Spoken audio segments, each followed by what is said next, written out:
I am Olorogun Dr. Isiri Olirowejini Patrick. I am the President General of Ogor Kingdom. I am also the Chairman, Nursing Initiative, Forum of President General of Urhobo Nation. I am a member of Urhobo Historical Society. I am the founder and president of Urhobo Research Center. I am the founder and president of World of Peace Initiative. I am of the Human Rights Organization. I am a research fellow, member of Afrocentric view of scholars. I'm representing today the views of scholars as far as the origin of Homo sapiens as it relates to the African continent. We are looking into the origin, history, and culture of the black man, with special focus on the African most controversial continent. And as I'm here, I am the direct son of the Ogor group of the Orowa or Ogor dynasty, as we have it today as Ogor Kingdom. Okay, is it? Yeah. The views I'm going to present here represent the Urhobo as we have it today as 24 kingdoms. Out of these 24 kingdoms, we have the most pronounced dynasty we call the Ogor dynasty. The Ogor dynasty have come today to form 7 kingdoms that makes up the entire 24 kingdoms of the Urhobo nation.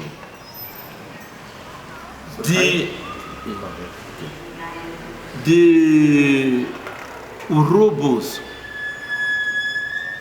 the Benis, the Ishans, the Mahinks, these are group of Negroid that make up the Kwa speaking people. These Kwa speaking people, they are of the Pro-Edoid, the Edoid that of the group of people that speak similar languages. They constitute the Benis, the Urhobos, the Mahins, and the Ishans, and the Ijaw sparse settlers. All these people make up the Pro-Edoid group of migrants. What we, the Afrocentric scholars, are here to establish is that in the course of human migration, sometimes what we refer to as the Great Trek of the 14th century, these people move in air mass from the Middle East. As they move along with their separate leaders, whom we refer to today as kings. Yes. So we will narrow our discussion to that of the Benis and that of the Urhobo. The Benis, they make several settlements, but the major permanent settlement as we have it today is in Edo territory. In this Edo territory, the people have the king as we have it today from the Igodomigodos. From the Igodomigodo, they enter the Ogisos and subsequent ones. In the counterpart of this group of people, the Orowa or the Owowa group, these Owowa and the Benis were co-migrants that came and settled in the present Benin territories. As I've told you, the Benis, they were in the Use region, while the Urhobos settled in the area we know as today as the Udo territory. So, while the Benis were on their own, the Urhobos were also on their own. But in a natural human anthropological conflict, from century to century, there must be increment and explosion of population of the settlers. It is as a result of these inter-tribal conflicts, more especially pronounced among the Igodomigodos, that now led to clashes between the Urhobo and the Edos. To avoid continuous crisis, the Urhobos now choose to move out of the Edo territory. That is the summary of the historical movement of this group of people. Now, we should establish from the Afrocentric view that the Benis, the Mahins, the Urhobos, the Ishans were co-migrants. There have never been a time in the written record of man that the Benis and the Urhobo, they accommodated the Urhobos, or the Benin, the Urhobos were one time Benin people, then finally they now migrate. No. We should correct the Eurocentric view of history that Benis and the Urhobos were co-migrants. Yes. So sometimes in the course of history, Orowa, or Owowa as we have it today, led his own people from this Udo territory. And his first point of stopover was in Tarakri. Tarakri is in the Jaw country. It was normal in those days that the only means of moving from place to place was through the creeks, the rivers. So Orowa moved along with his people to Tarak, which is the Ijaw nation, and dwell among them. After some time, the same tribal conflict, because a human being is a human being, irrespective of where and how you meet. There must be expansion. So the Ijaw nation that he settled also discovered that this type of forceful leader will one day overrun them. So to avoid the same conflict that led to the movement of these people, to happen in the Ijaw territory, they have to move upward again and temporarily settle at a place we call a cow. This a cow is sometimes now in modern history is around the Patani Creek. So he moved there, stayed there. After some time, he now chose to move. This time around, sailing through the Ogor River up west. Finally, he moved with his people to the upland of what we historians call Ogor, as we have it today. Now, if you check history, the movement and settlement of human beings, we have outlined 4 sources, and these sources are: 1, autochthonous settlers.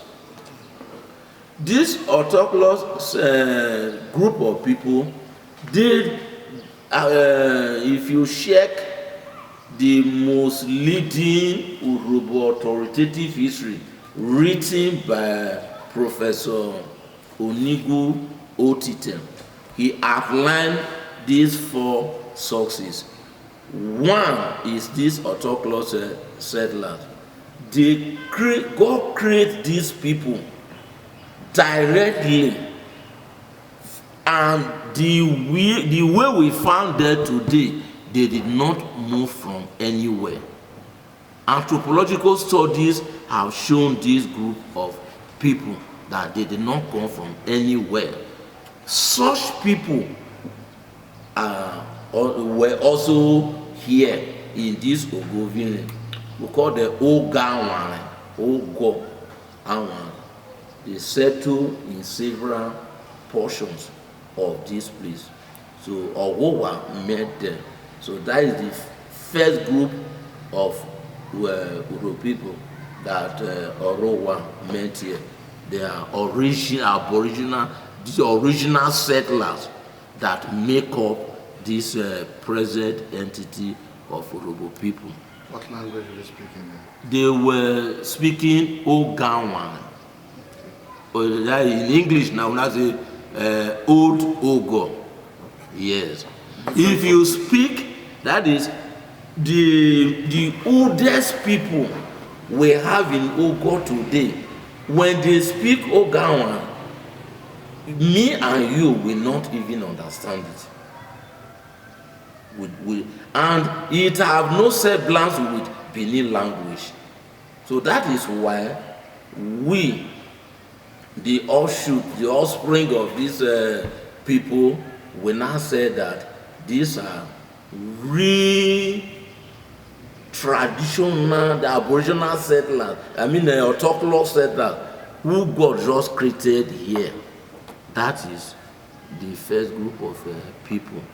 Before we talk of this settler, this Ogor group of people that met them. But the most dominant today, as we have it, is this Ogor, because as he came in that fox with his people and settled in Ogor, he overshadowed whoever he must have met here and submerged them.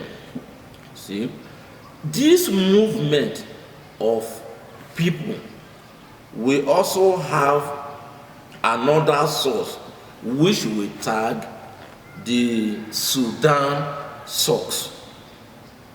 In those days, when we talk of the Middle East, as far as modern civilization is concerned, there were no difference between what we have as Egypt today, what we have as Chad today, what we have as Sudan today. we don't have difference. We call them 9 settlers. So we are of the opinion that some of these Uru people also come from the Sudan area today. You see, because if you go to southern Sudan, the people you see there today, they are not Arabs. They are small-headed people, dark in complexion, tall and slim. And these are the features of people that you have across these places I'm counting today. So the third source of migration of the Urhobo is this Sudan source. We also believe that as they left the Middle East, they also make a stopover at Ife. So that Ife source will now make it as the fourth source of the origin of these Urhobo people. But now, Ogor specifically. Yeah. Now, we now come specifically to Ogor. this Ogor. Ogor people. Now, when Ogor arrived here in this Ogor village, he settled down and married 2 wives. First of all, Yeah. where are we now? Yeah. King Palace. This is the present seat of Ogor Kingdom. What is the name? It's Ogor, which is the headquarters of the Ogor Kingdom. That is the point I'm trying to make. I'm saying that when Ogor came in with his wives, one of the Olua, he now gave birth to 4 children. Ogor happens to be the first son of Ogor. I was saying that when Ogor founded here with his people, he came with his wives, and he gave birth to 4 children. The first son of Ogor was Ogor, followed by Agbara, Agba, and Ram. These people from one mother, a woman known as Eruke. If you go to Tokutu Primary School, you see Eruke Primary School. They born Agbara, follow Ogor of the same mother. Then on the other side, Olua now give birth to Urene, which is anglicized as Ureli, followed by Orogun. See, so these are the 4 children. After the death of Ogor, his most senior, as expected, now took over the regime as Ogor king, you see, and founded the Ogor kingdom. As at that time, the remaining children were still here in this Ogor. They were still here. Then that make him to migrate from Benin, from Ijo, also happen here. It's natural a human being. See, expansion, internal conflict. So when they discover that the senior son is growing, having wives, having this expansion now coming, Ughelli people now move. and formed the Ughelli kingdom, which was later. Then Agbara also now moved and formed the Agbara kingdom.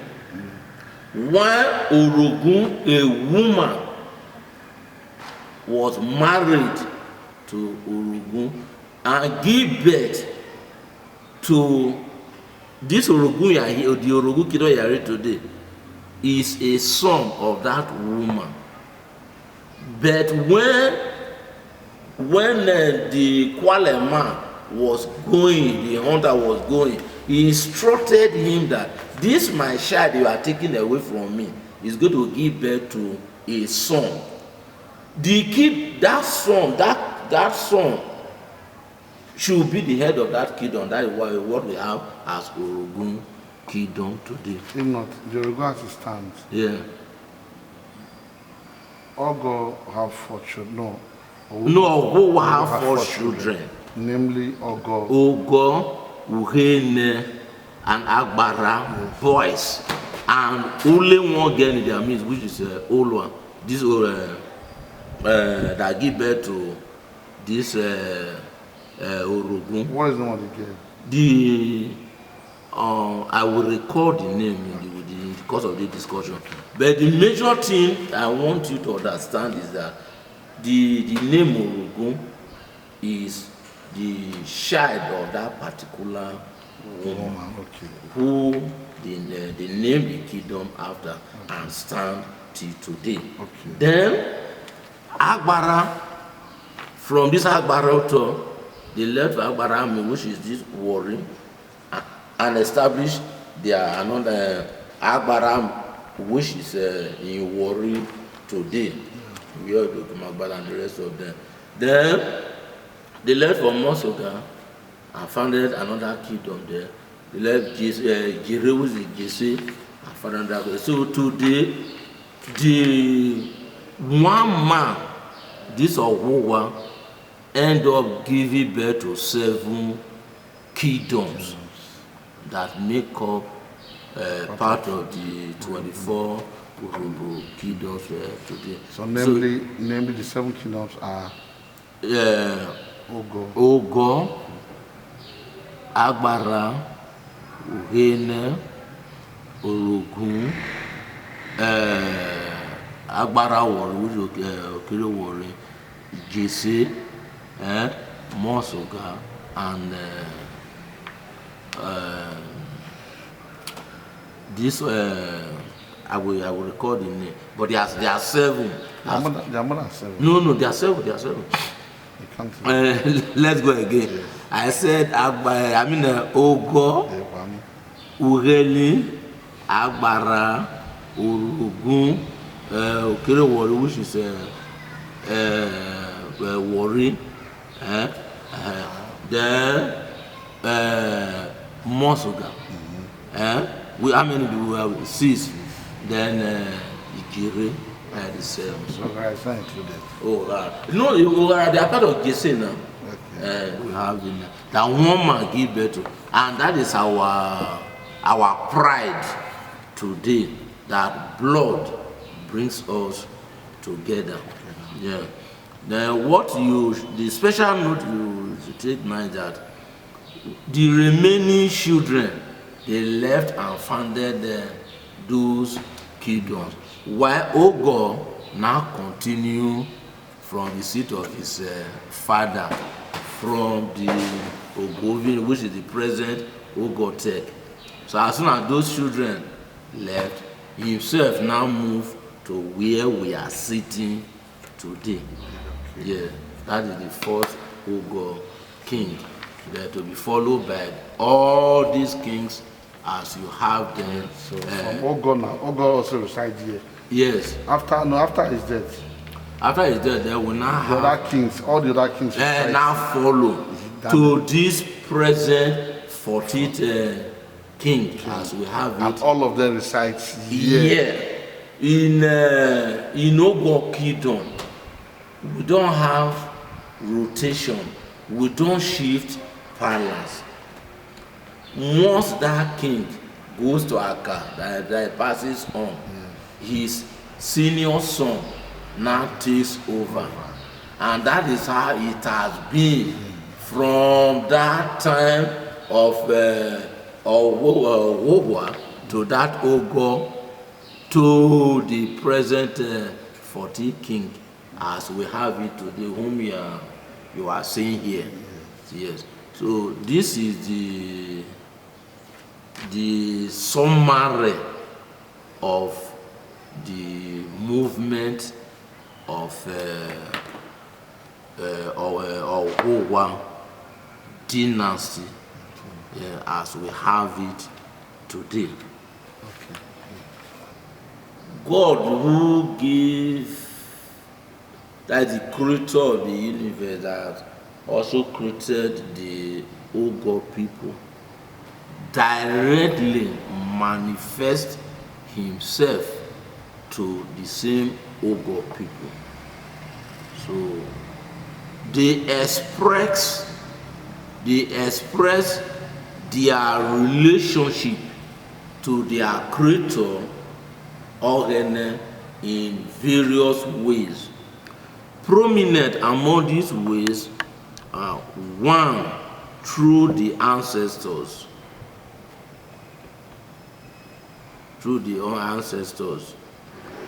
Then they also serve this God through direct worship, which we call Ogor Egodo. Ogor Egodo. See? Beside these ways, which I will explain later, we also have various divinities and pantheons. Like this, like we have the Ogor, we have Ayamagodi, we have Olotu Egor, and the rest of them. So these are various divinities which the Ogor man know and express as his source of origin to his maker. The most prominent of this traditional religion is the ancestral religion. You see, we are recounting our ancestors, as I've told you. Then we also know in history that, take for example, my very self, or little Western Umukuru give birth to me. Then Isiri give birth to Umukuru.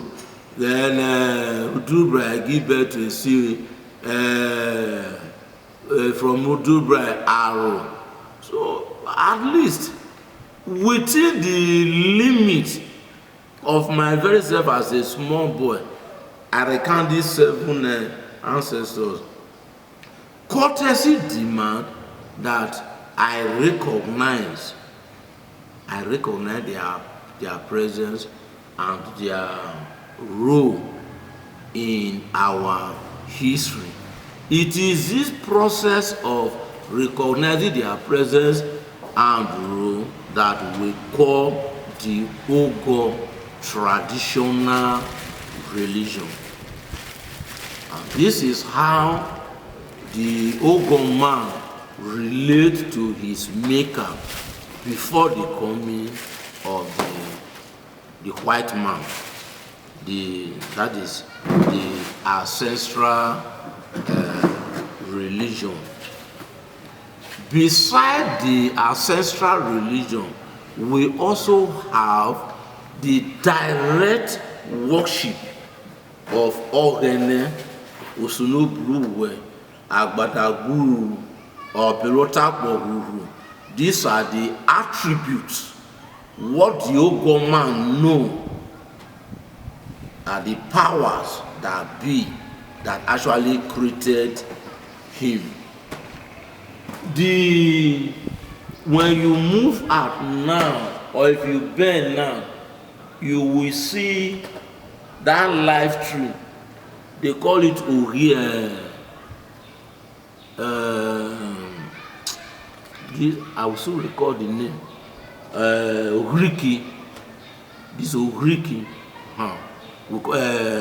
Life tree is called Ogiriki in Ogor Kingdom. Then, when the Ogor man plant that Ogiriki and the Ogige, these are life tree. They are only expressing the duration, that the lifespan, very long lifespan that their creator give to them. So what they do, they form a small square.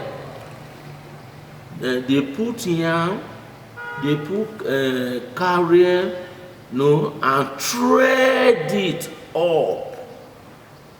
In every Edewo, which is the native Sunday of the Ogor man, the people who express their source of origin through this organ, which is direct worship, they go and offer libation by carrying a white small fowl.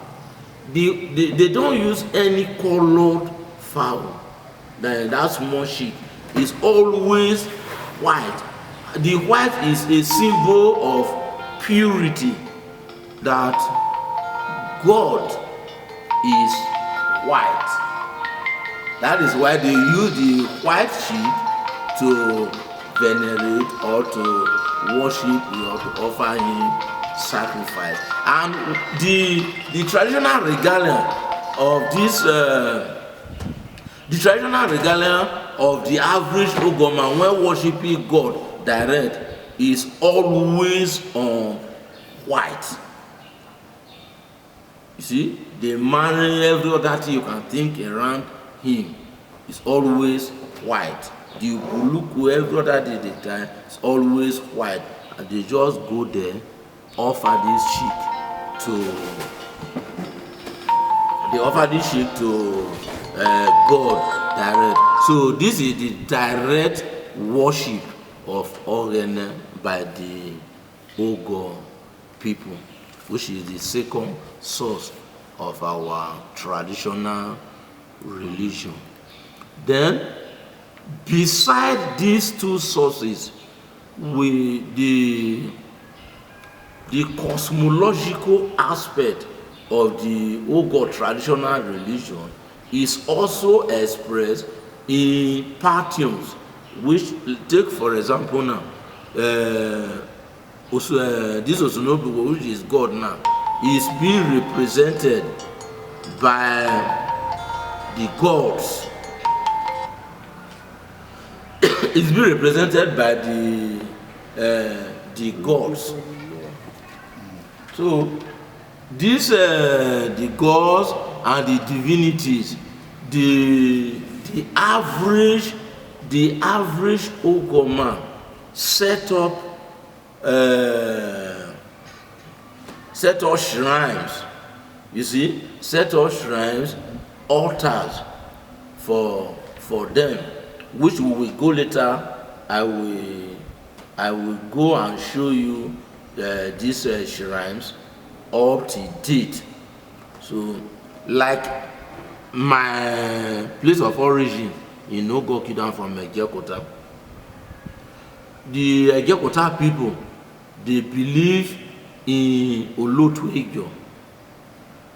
These Olotuejo have totems and taboos, that is rituals that the average Ejekota man observes as his source of communicating with his creator, Ogene. So they built these small tents and these shrines for them. when you go to Ogor, for example, now, the way Ekekota people express this traditional religion, they also have theirs. It was also believed that the founder, you see, through dream, through incantation, also came in contact with Ogor, and he was given a very big this native shock, which they put in that place tomorrow. They call it Ayamagodi, or Ayamagodi. See, they put it there, they fence the place round, put all those live tree there, then annually or occasionally they go there and serve it. So that is the third source of the traditional religion of the Ogor people. And they have been doing this one before the coming of the white man. So this what constitutes the traditional religion of the Ogor people before the coming of the white man. The average Ogor person know that life is generational. I've counted my pedigree just now that Aro gave birth to Ruru, Ruru to Dubra, from Dubra to Isiri to Umukoro now to me, and me now giving birth to children. You see? So the average Ogor person know with unimpeachable accuracy that birth is a source of moving mankind from generation to generation. So when the average Ogor man or woman grows up, he's always very, very conscious of maintaining fertility, which is the birth, because barrenness reduces the population and the lineage. As a matter of fact, it brings your source of existence to an end. So birth, as far as the Ogor kingdom people are concerned, is as follows. As soon as the girl or the boy, as the case may be, reach that, attain that age of procreation, then the family now match the people together, which is marriage, as we will discuss it later. Yes, the birth, which is the source of continuity, is this: the father and the mother, as they come together as husband and wife, after meeting, they produce a child who is either male or female, as the case may be. In the course of this stay, the pregnancy which comes after this meeting may be of blessing, such that the child can even be of twins or triplets, as the case may be. Though in those days, people frown at this issue of double blessing as we have it in our modern life. See, birth as time goes on, we learn to accept the children that God give to us.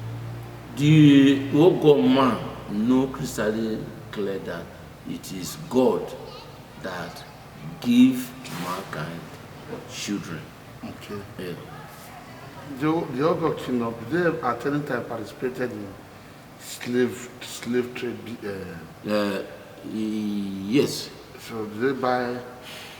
Do they that period? Do they? Traditionally, the before even the coming of the white man, this labor assistance have been inherent in man. Ogor is also part of this human entity.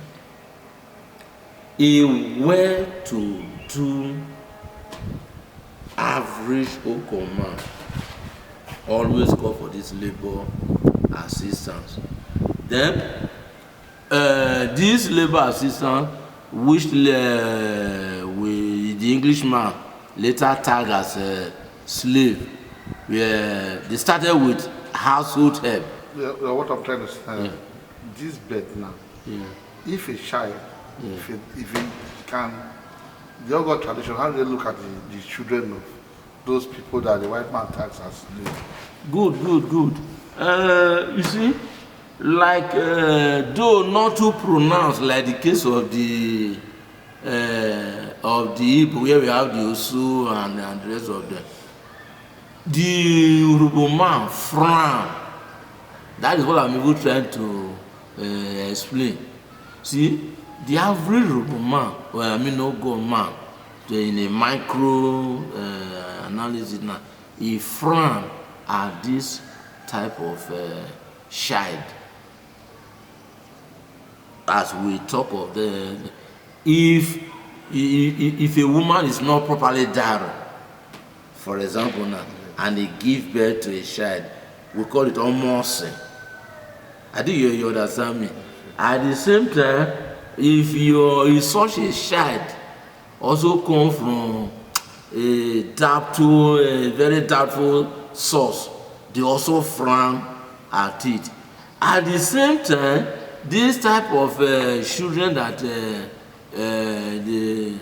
they form these household slaves in those days traditionally now, they also frown. The Ogor man also frown at them. Yeah. Yes, that we try to distinguish between legitimacy that this is the source of this child, this is the source of that kind of a thing.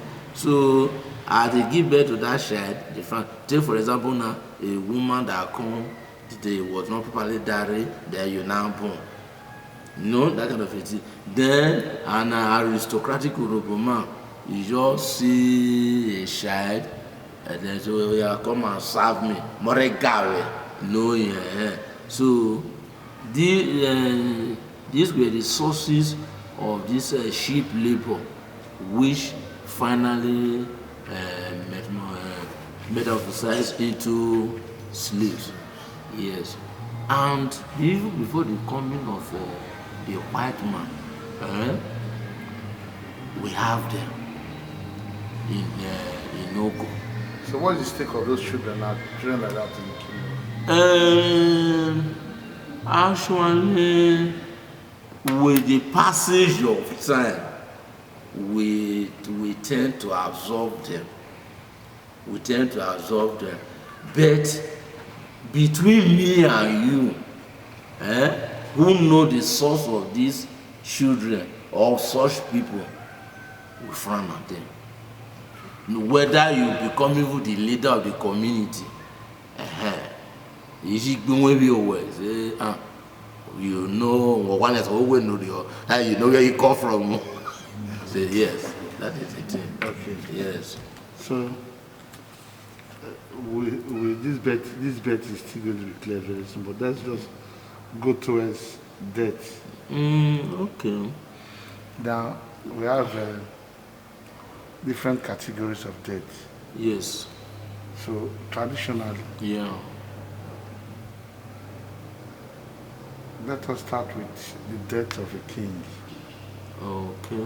When the king dies, Yeah. what are the traditional activities or process involved? When the chief dies, Yeah. what happens? Oh And yeah. when an ordinary man dies, Dies. Yes. what happens? Okay. Frankly speaking, like what we are discussing about birth, uh, the when a child is born of the royal blood, you know that seed is given to him. A normal view, this child of a king. The same time, when we are discussing, I also pointed out that from father to son, that is this sense of inheritance and the rest of them. The same thing also goes to this death of a king.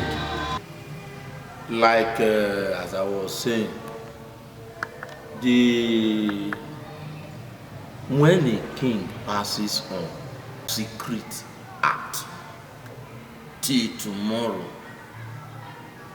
it is we the scholars that actually dive into it. But conventionally, which I will comment on, we are told that if a king is called by his ancestors within a period of 90 days, nobody here. It is after 90 days that they announce it, that okay, our king have joined his ancestors. The intricacies of burying a king is not made known to the public.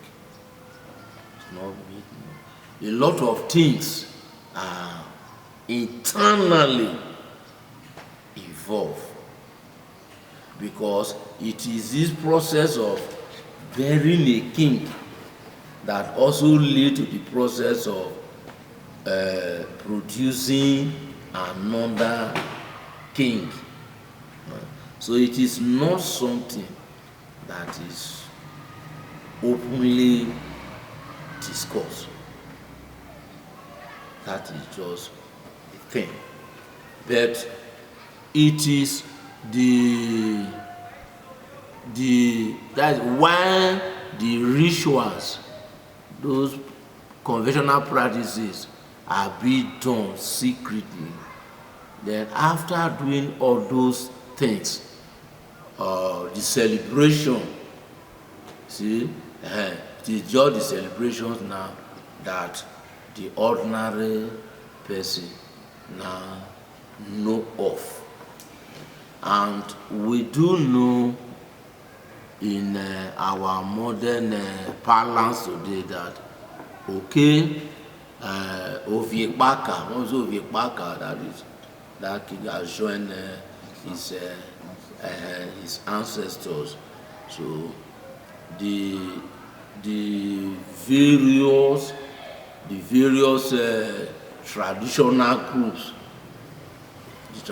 groups, they after sitting of the king, these various groups now come in to perform one form of traditional dance or the other.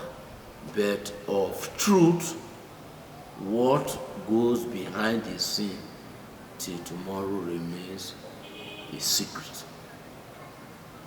That is just as far as the king is concerned. Yes. Even as a chief. Yeah, no, that one of the chief. As a chief in the kingdom, Yeah, yes. an average chief knows the process, even though he is not permitted to say it out Yes. for public consumption. Yes. Yeah, so what is it that as a chief now, not you, but as a chief generally, when the king passes on, they as chiefs know. They have, that is what I'm saying now, And they perform their normal yes, ritual. yes. Okay. If a king goes to, as I told you, there is a traditional way of announcing it from the royal source, to the most senior person in the council of elders, to the most senior person in women forum, to the most senior person in this age group and the rest. Yes, it's this is unknown. Okay. So what about that of the king? I mean that of the chief. Yes, that one you can every aspect. The death and burial. The every aspect of the death and burial of a chief have been documented. I've even written a book on it to that effect. So, take for example the Ogor kingdom, for example now. No. Okay. The Ogor I mean Ogor kingdom. See, if a chief passes on, first and foremost, family source. When we say family source, the children, the wives, and the extended family, information now goes round them. After that, the senior son now take one bottle of Ogogoro with money and come to the palace to pass the information to the king that their father have slept. See, that is the first stage. After that, he now move to the house of the most senior chief with the same drink and formally inform the most senior chief that of the council called Ogor kingdom.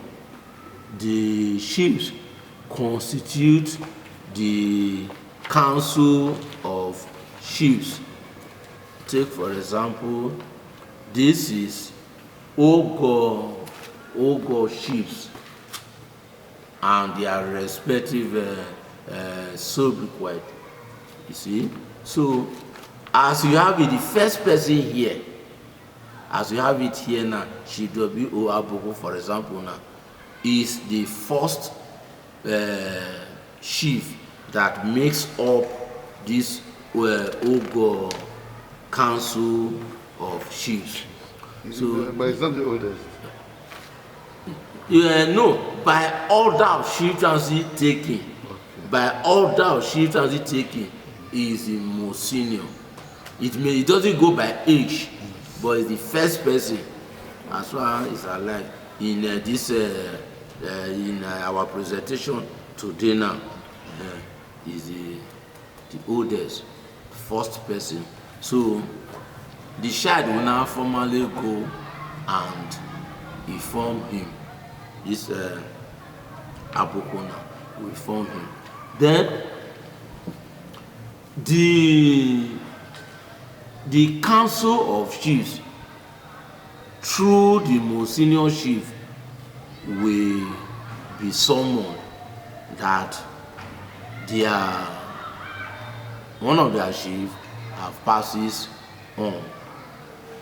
So the same son also takes the responsibility of carrying out the instructions from the council of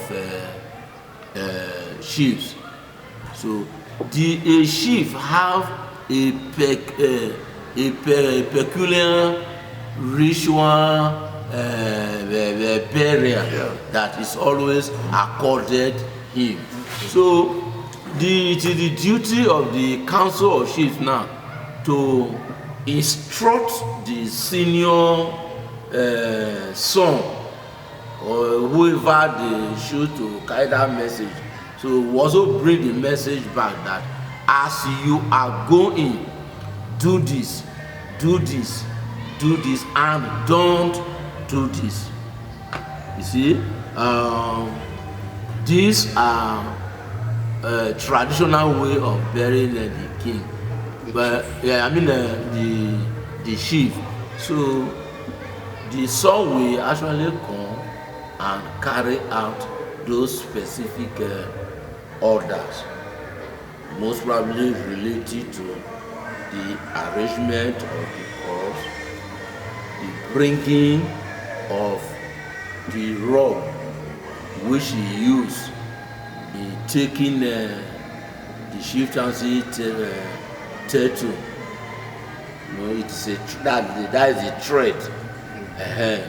Then he will also be asked to bring his staff, you know, those chieftaincy regalia, you see, that his father were using.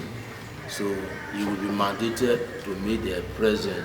Then the council of chiefs, they will now come to visit the home and lie in state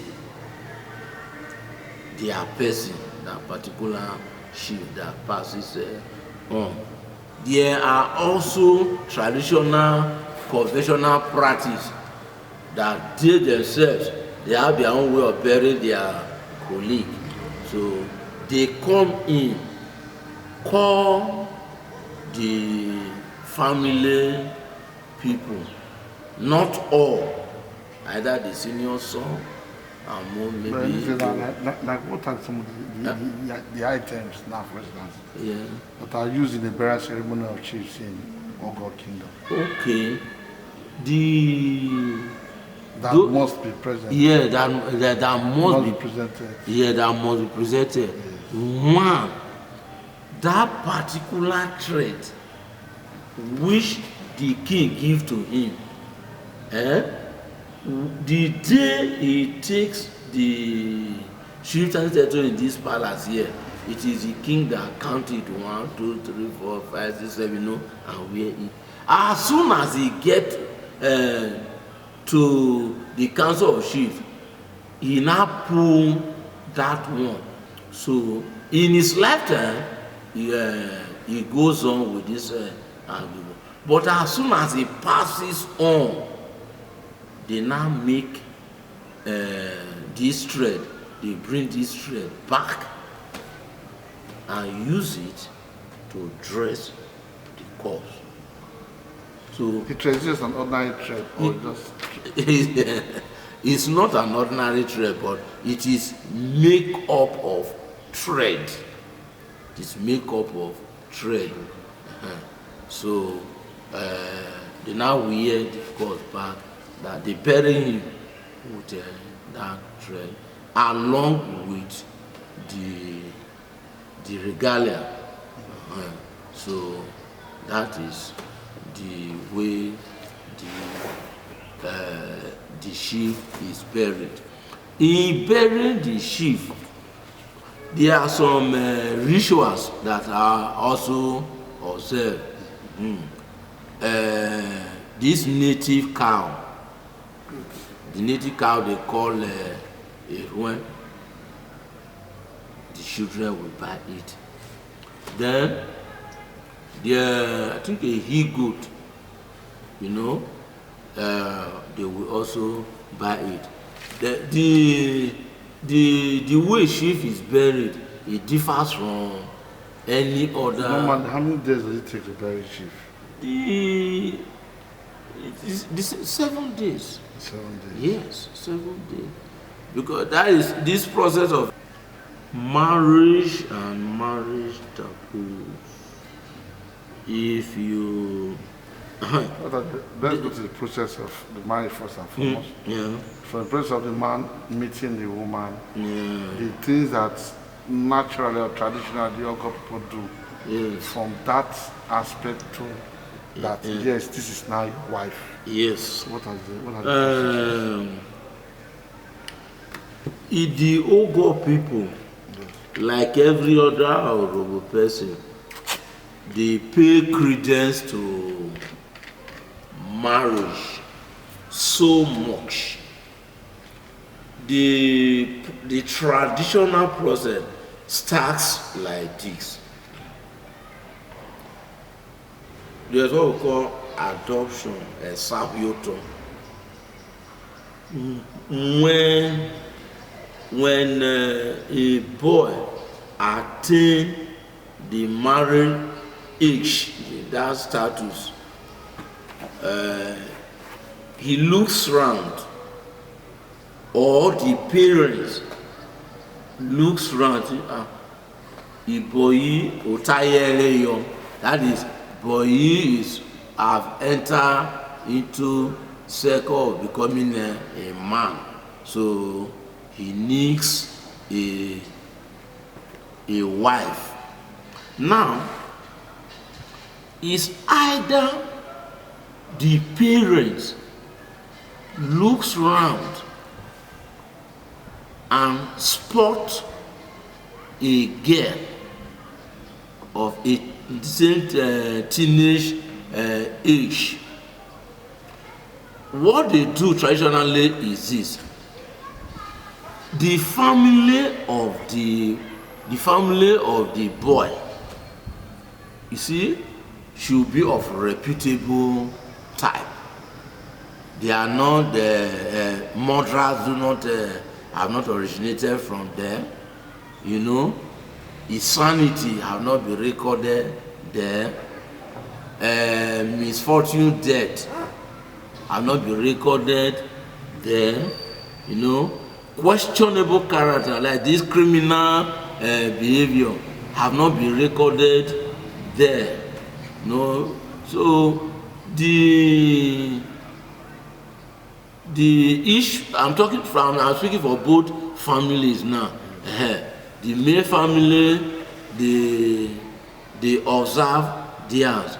Then if it is the male family that goes out, they also of course social expectations too, that there is no barrenness from this household. That is, that family is maintaining a fertility record. They don't have barrenness there. They don't have hard birth. That is when a woman, because there are some family that have such misfortune. It could be natural, but when it becomes very peculiar, then it becomes very observable and become more, they also make a history. They do not go there, because Jean married as soon as the woman got pregnant, he died. She died with the pregnancy. That was Sakumiri. So person married there, the man died. You know, maybe you could, that kind of a thing. So this it could be natural, but these are misfortunes that each and every family is very, very conscious of. So when the man, or that the parents, as the case may be, goes out, he search for these qualities that the people, these girls from a very good home, there is this, is that. So now, if the child, or if the child is of underage, then they peg her down a servitor. A servitor is, it could just be ordinary bottle of drink, and a family visit. Say, please, this your child, I want to marry her for my son. You know, a servitor. So then, if it is done like that, for example, the family now exchange visit on a ráyè. See, the boy's family, his friends will be going there. Okay. There, the boy's family, that age group, we go there, do farming, bridging, that kind of a thing. Even assist the father in collecting palm nuts in those days. Only were a guy, they want to go and farm more, they want to go and do this, so that kind of a thing. They will be going there for years until the girl will reach a reasonable age before they will go and pay the dowry. That is one source of getting a wife. Then another source is through direct contact. Once the man is of age, like the boy is of age, and the girl in question is also of age, most probably they come in contact on their own. Then the two families indicating it, normally the indication of interest come from the male child. So the male child will now formally indicate interest, which is direct. So when we say direct, it goes there, compared to that servitor where every other person is involved. It goes there, indicate his interest, and the family will say, okay, don't worry, let me go and we hear what you say, let us go and do investigation, which I had earlier mentioned. Both sides will now go on family investigation. So after carrying out this family investigation based on those things I've mentioned, if they are satisfied, then they will now come out clear to obtain the official marriage list. When we talk of marrying a woman, the dowry day is just the celebration. Yes. Today, I have entered into the age grade because it is the marriage and this dowry now that signifies your manhood and your age grade. Because the moment you are married is a sign that you have attained a societal integrity level. So the dowry, like as I was telling you, is just the implementation of the marriage requirement. We talk of the 3 bags of salt, for example. That the dowry day is just a matter of calling on the work where that is sort of the women. The women will now come. Maybe in those days it was either Otoro or other kind of 2 naira, 7 naira, and the rest of them. So when the D-Day come now, it's just the suitor coming with all these items. The take for example now for the mother, the scarf, the shoe, the umbrella, the basin, and they will now come. When they call that number, the authority will now present them. Then the people will come out and carry them. Then when it comes to the father, that walking stick, the cloth, the cap, they will measure there.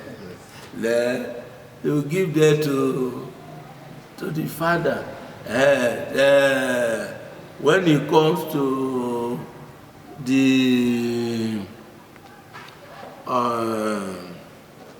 these youths, this Ogor and the rest of them, which today now is about 5,000 naira, and they will just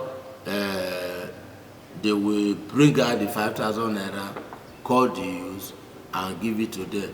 Well, this one was Ogor, but I had earlier told you that in those traditional days, it is the rubber plantation that the people clear. But today it is monetized, and it is this what we say dowry of a woman. Now, all these items that have been recounted are the things that they put together. Then one after the other, they call them based on the agreed specific amount that we have mentioned, that is given out to the group in question. That is how the itemized sessions of the diary are being called one after the other and implemented as stipulated. So that is the diary. Then at the end of the day, the agreed amount is paid, which is the final seal of the dowry, the 120. When you bring out the 120, then they now give you 20 naira, telling you that living or dead, we do not sell our daughter for you. So we are only concerned with the marriage. Anytime she passes away, bring our daughter home. Anytime you are tired, bring our daughter home.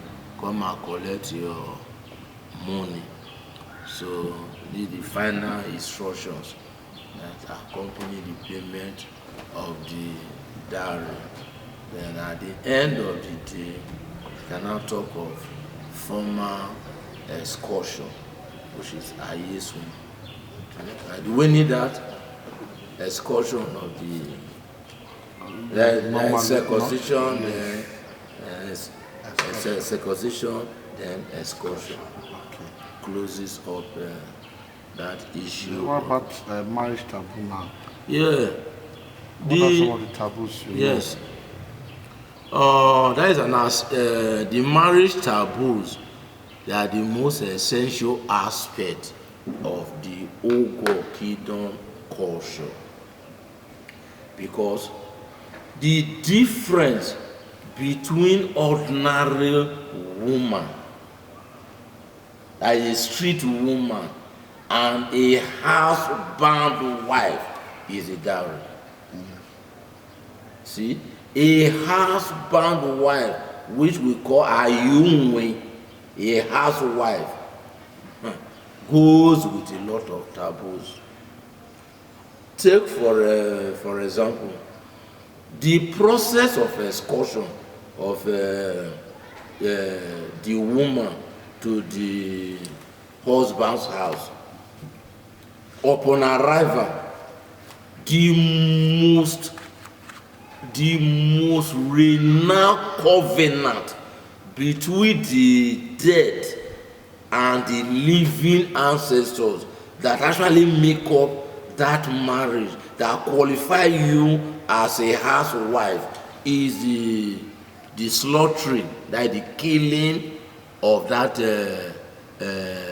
she goat, the goat. When it is not the festival, the money and the rest of them. When they escort a woman to your house, at the entry to the house like this, the woman's people, normally three, one from the mother's side, one from the father's side, you know, that a male, a female, you know, bringing that still representing this masculine and feminine. Then the most designated speaker, that is the authority, which is the swabber now, which is the swabber, is very, very important in that ceremony. We come to the middle. The husband people at the same entry will also come in that like manner. Then they will bring the foot, the right foot of the woman, place it on the doorstep and kill that goat. That blood, they sprinkle that blood on the foot of the woman and it sprays on the ground. As a matter of fact, this is marriage. Not even every other thing you can think of. This is marriage. That blood that they use in washing the feet before the woman enter that house brings the ancestors of the man that and the living together. That is the covenant of the living and the dead. And this is how the thing become a taboo. With that thing done, that woman remain a bona fide property of that man. You cannot have extramarital marriage, sex affair. You can't do it. If you try it, the ancestor will signal their concern by threatening the children, to fall sick, telling you that they have done something wrong. Then from there, it is you, the woman, per se, that will fall sick. No matter how the children fall sick, they won't die. The answer only tell you that you have done something wrong. Then, once the woman get these signs, she will now confess, and the ancestors will be served. So as soon as they serve the ancestors, that sickness will go. So what makes it a taboo now is that once the woman have extramarital sex, the ancestors now wave in. That's what makes it a taboo. The coming of the church now tends to defy this taboo. It's on homes, but it's people who traditionally believe in the ancestors, this taboo still stand. Take for example the money of your husband. Just because your dowry is paid, the woman will be held accountable in giving a thorough account of how she uses the husband's money, in such a way that if she acts contrary, the ancestors come. The attributes, those marriage attributes, create, initiation, just like that. If you are not married, then you don't, you are not accorded all those attributes of a housewife. And if you are not also married, you even give birth to children. Those children become almost children of concubine. They are not given. They are not entitled to inheritance. Then the other marriage taboo. I'm talking of traditional things. Yes. See, the other marriage taboo is that a dowry woman is given traditional recognition in terms of inheritance. A dowry woman compared to a non-dowry woman. Take for example in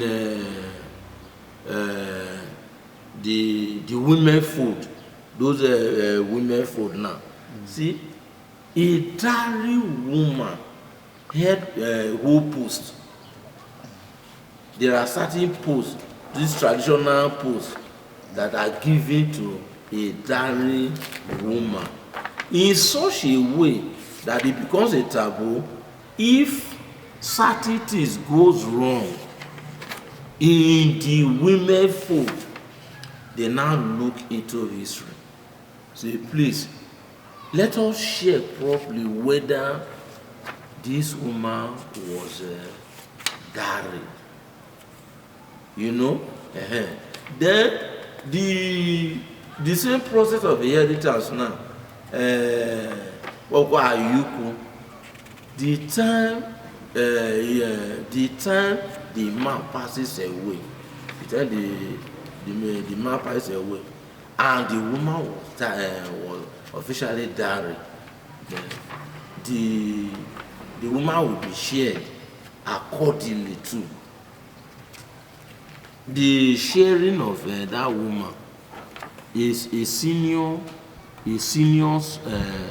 child or a senior person do not marry, do not takes over precisely the wife of a junior person that is deceased.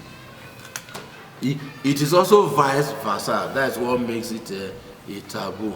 If a man do such a thing, the ancestor was now going to play. Now, how do you go and marry the wife of your late junior brother? You see, that is what makes it a very, very serious taboo. So these are some of the taboos that are associated with marrying of Ogor women. Festivals of the kingdom. And I told you that we Ogor people, we are proud of our history, this our origin and our culture.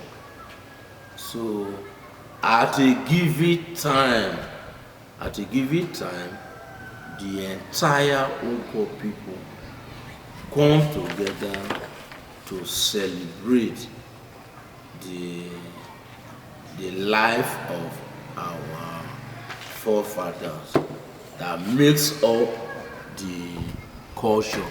So, prominent among these festivals is Ogor. This Ogor is done once in a while and is done as recognition and accordance of respect to our ancestors. It is in this process that our historical artifacts, shrines, divinities have been deified and worshipped.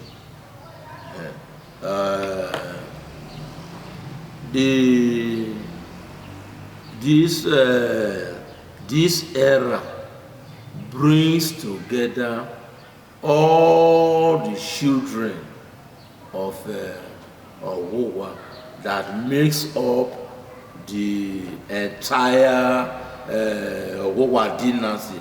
Those 7 kingdoms, I tell you, they will bring their own dance. You see, take for example now, this Ogor will bring their Eman, Agbara will bring their Ekene, Okere will bring just all the kingdoms put together. They will form where we go later on, the home of our eponymous ancestors. So they will bulldoze the whole of that area, clear it down to Odupopo. Then each kingdom will now pitch tents. You see, representing kingdoms, also symbolizing the nature of the settlement, starting from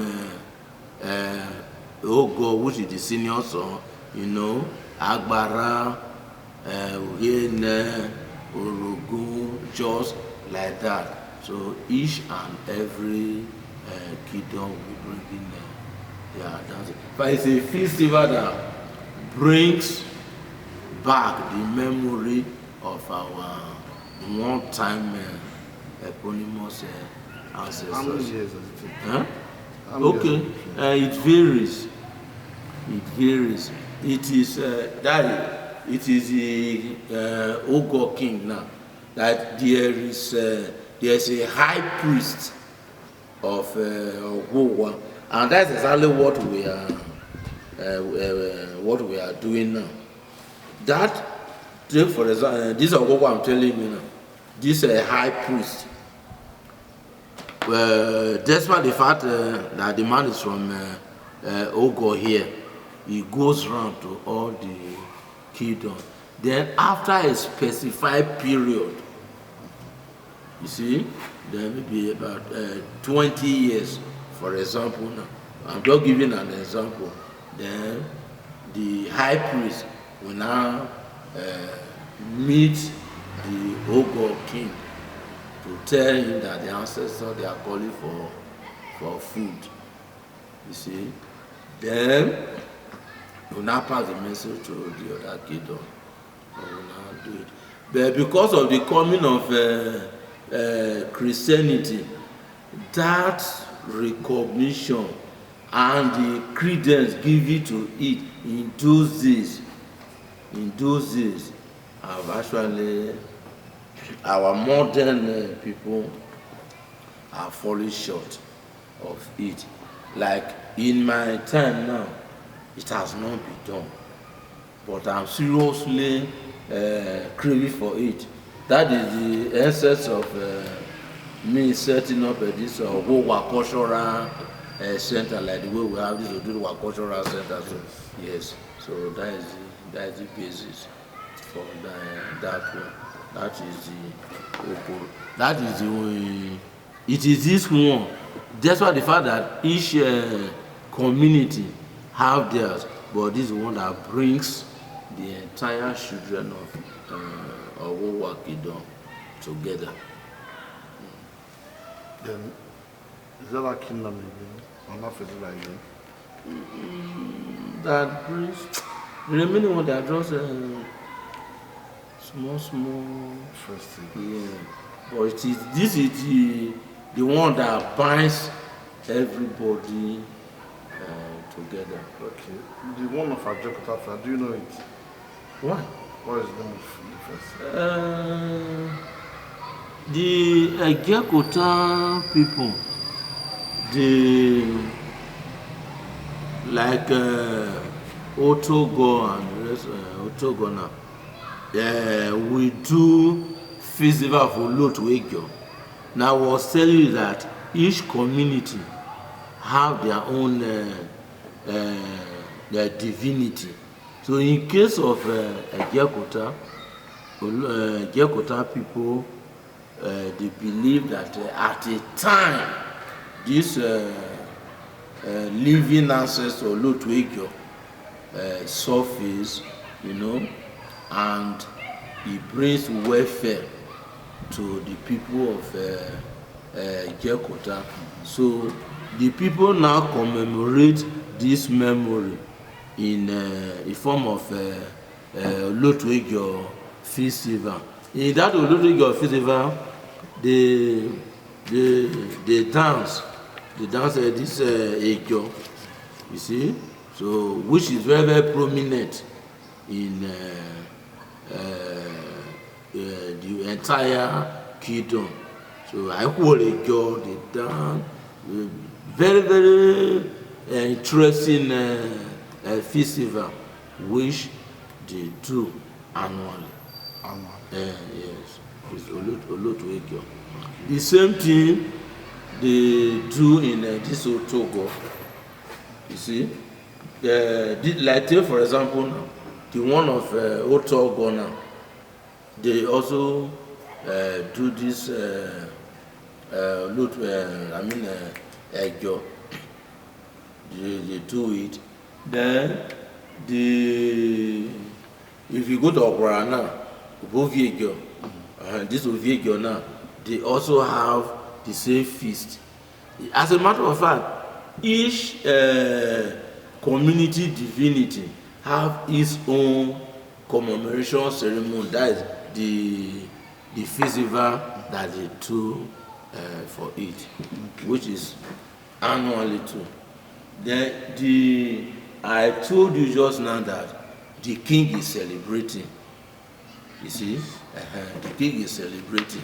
It is still part of our divinities of the palace structure that the king is actually doing Oresemo festival of our ancestors. That's exactly what the king is doing now. I think by on the 21st, Oviegyo down Ogor there will also do the same festival. So the festival they are meant there, but the major thing is the reincarnation of the memory of the togetherness of our people as brought together by the ancestors, and that's why we call it a traditional festivals.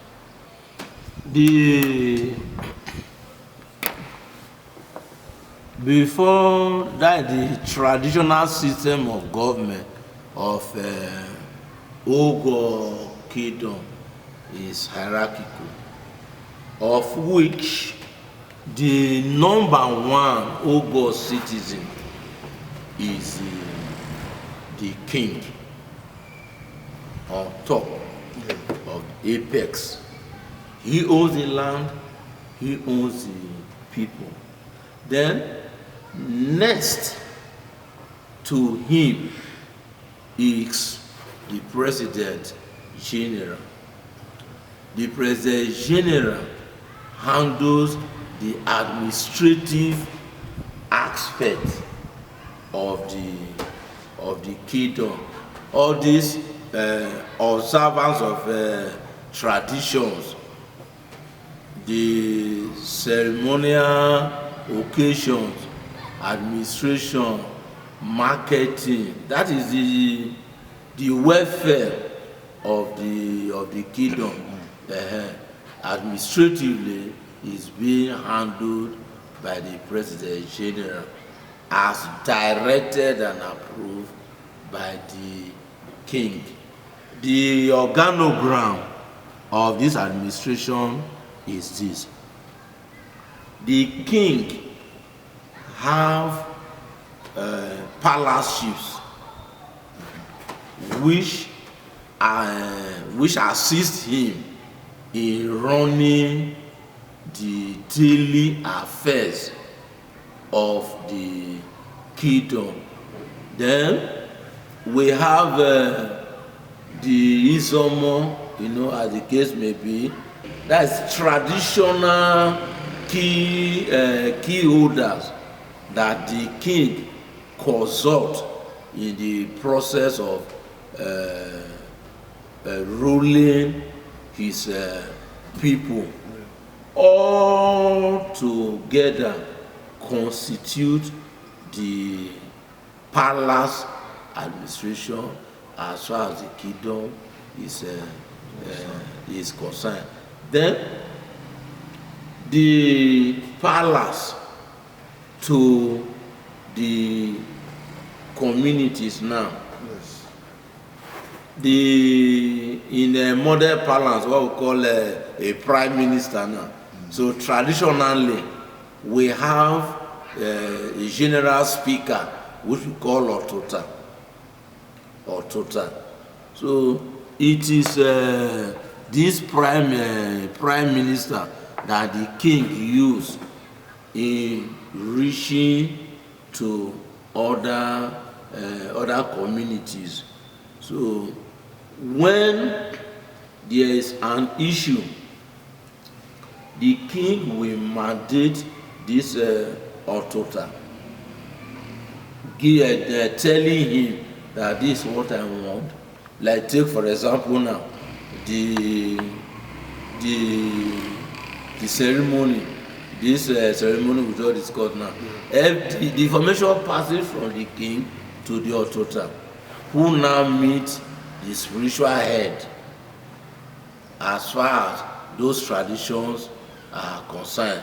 So the Otota meet that spiritual head and done.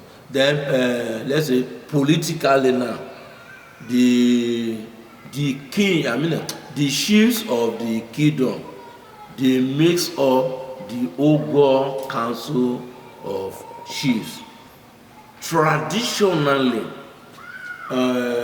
when the king have issues to tackle, if they are palace oriented, he uses those the Isomo, the Inyasere, and another person to handle it. But if it has to do with the welfare of the entire kingdom, he now uses this palace chiefs. So you call them and he tells them that this see this issue, see this issue, see these issues. So they help him in running the kingdom. Then that is the broader perspective of the kingdom. Then the king also, in terms of justice, for example, in terms of justice, there's what we call Itovi. Itovi is oath of the king. So if you come out now, you will see the local shrine there. You see, it's okay. You see that place now. If you when we go there later now, you will see it. That Itovi, before this time, if two people in the kingdom have dispute, quotation of right, who is right and who is wrong. So they come here, then the king will smear those necessary rituals into a feather and pierce it through the ear of the suspect. You see, if try to prove innocent, as big as that feather, after the necessary incantation, the moment you pierce it like this, the teeth just come out easily. The funniest thing, you will not even see home. What will come out? If you pierce the feather, when you pierce it, you push it in and you put it in like this, you remove it from here without even seeing a hole. When the suspect is guilty. When he's guilty, no, before you even touch that, he started shouting. I think you see, that we call guilty conscious now. Then, if it is a case of the innocent person, as soon as the feather comes like this, everybody will now clap, which they declare that person innocent. Then, when the person is guilty, as you punch it like this, you even see the ear rising with severe pains. So that is how we detect crime here and render justice. And that is what the king used in administering oath of justice throughout the kingdom traditionally. Then we also have what we call the palace judicial court. See, the palace judicial court, when there is cases of dispute in the kingdom, the people, the contestant, they will come and register their case here. Normally, it is the prime minister that acts as the judge, while the king in council underline is the highest and supreme court of appeal. See, so when issues cross up, defendant and complainant, they put up their cases and defense recorded, then they will make a judgment. When they pass the judgment, if it satisfies the complainant, then justice is delivered and it ends there. Then if the complainant did not accept the verdict of the court, then the king, that is the judge now, will now formally make a judgment and brief the king. So on a given day, the king will now be physically present in court. That was the king in council. Then the case will be retried, and because witnesses and the rest of them have been called before, so it is the judge that will now go through his judgment before the king, and the king will pass his final judgment. Then both parties will be deemed satisfied. So other people from other kingdoms, they even come to Ogor kingdom in those days when it was even in that Ogor during the time of Ogor himself. And now that Ogor kingdom has been set up independently now, the court now sits here, either with the king in council or with your total presiding. Recently, there was a reform that is more people are added to it. Then another area of traditional administration, take for example the communal issue like going to war in those days. Normally we have warlords which we call Igbo. This Igbo, each community owns them.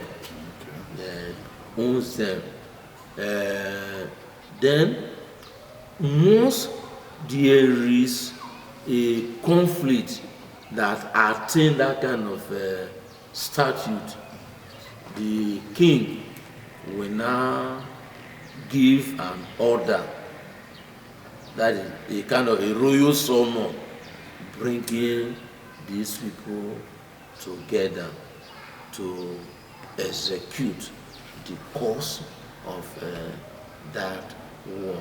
Then, if it is within the kingdom, there's always exercise of discretion, looking into it. What I'm saying that, let's assume a family in this Ogor wrong a family in Jekota, but it is of criminal type, you know. It is this group of people who now serve as kingdom intelligence group that go into it. Then if it is of, let's assume life is involved. Take for example, say life is involved. In those days, the king will also put his seal on this class of people to fish out the particular person, like all those abduction and that kind of a thing. So it is this group of people that the king use in rendering justice. Where the person commit and wrong, then they now use those traditional means, oath, and bringing in herbalists who now use summon medicine to bring such people to go. On your who say, no matter where the person wrong go, they will call the person and render justice. So the youths and the women don't have really. huh? The youths and the women, they have an organized way of fooling themselves. The women. Yes, the youths and the women. Yes. I'm talking of the king and the entire kingdom now. The king and the entire kingdom. So that is for that kingdom level. Then when you break it down now, we have take for example now, Ekekota for example, the whole Ekekota community traditionally have a shaman, a shaman who is a microcosm of the macrocosm that the king status now. He directly is the overall head of the Ekekota community. Then the same Ekekota community now still have the council of elders being headed by the most senior man and the most senior woman. They make up the council of elders. I'm talking pre-colonial administration of the kingdom. Okay, so it is this chairman and the Okpakurere, like the most senior person now, that have the supreme authority in running that Egekota as follows. The Egekota, they have the youth group called Iren, you know. Then they have the women, Eweya. Then beside that, they now have this age grade where, take for example now, a kind of 18 to 30 something. See, this able body group. See, from this able body group, they constitute the executive organ, be headed by the chairman. So it is this same able body group that they now divide, that they are given various portfolios.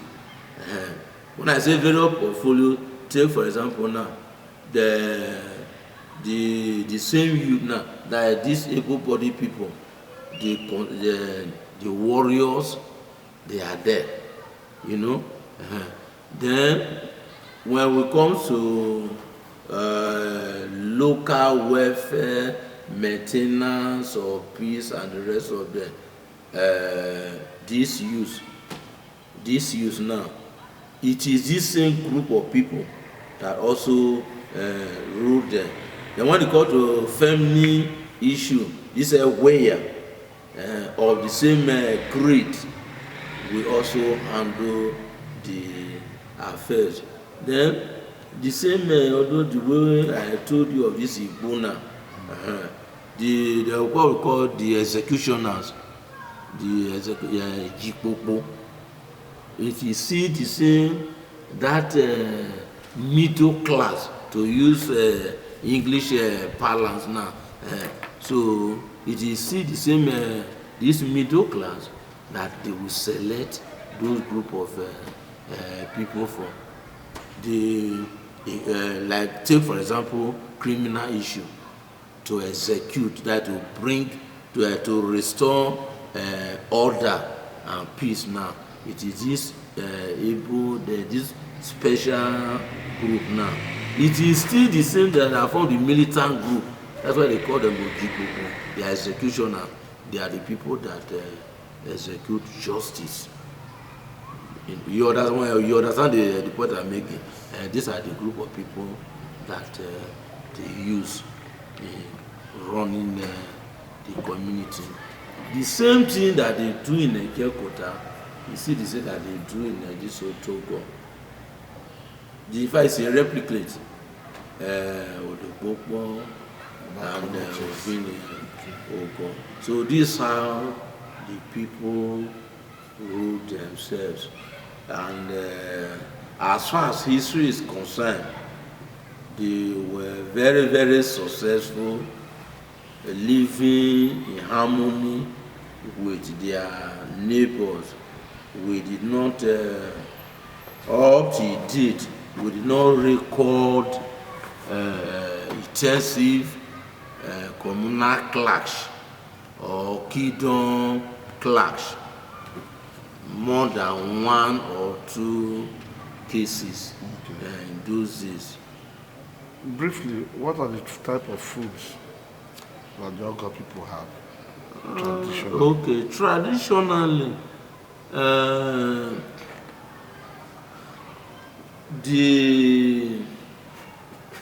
the average Ogor person traditionally is oweri, which is oil soup. The ingredients are very, very simple, which is just the oil, because that was that society or that they were purely agrarian society, and what they were subsistence living was purely on oil. So the ingredients was mainly that oil and oweri, which is the native salt. It was later now that we now have the common salt, weraka, and the fishes and the meats that they were killing with, along with the crayfish, were the things they were using in cooking this oweri. Then that's one of the food. Then the second most prominent food is amiedi, still coming from the same banga. Amiedi is banga soup. It is no, that oweri is the banga that have been fermented to form oil, while the amiedi is the soup of banga. Normally they cook, they gather the palm nut, boil it, ferment it, and extract the water. Once they extract the water, put it in a dish and boil it before putting the same fish or meat and every other ingredients you can think of. Put salt. That is how they cook this amiedi. So that is the second most important food. Then when the third common food is ovoho. That is, ovoho is dry soup.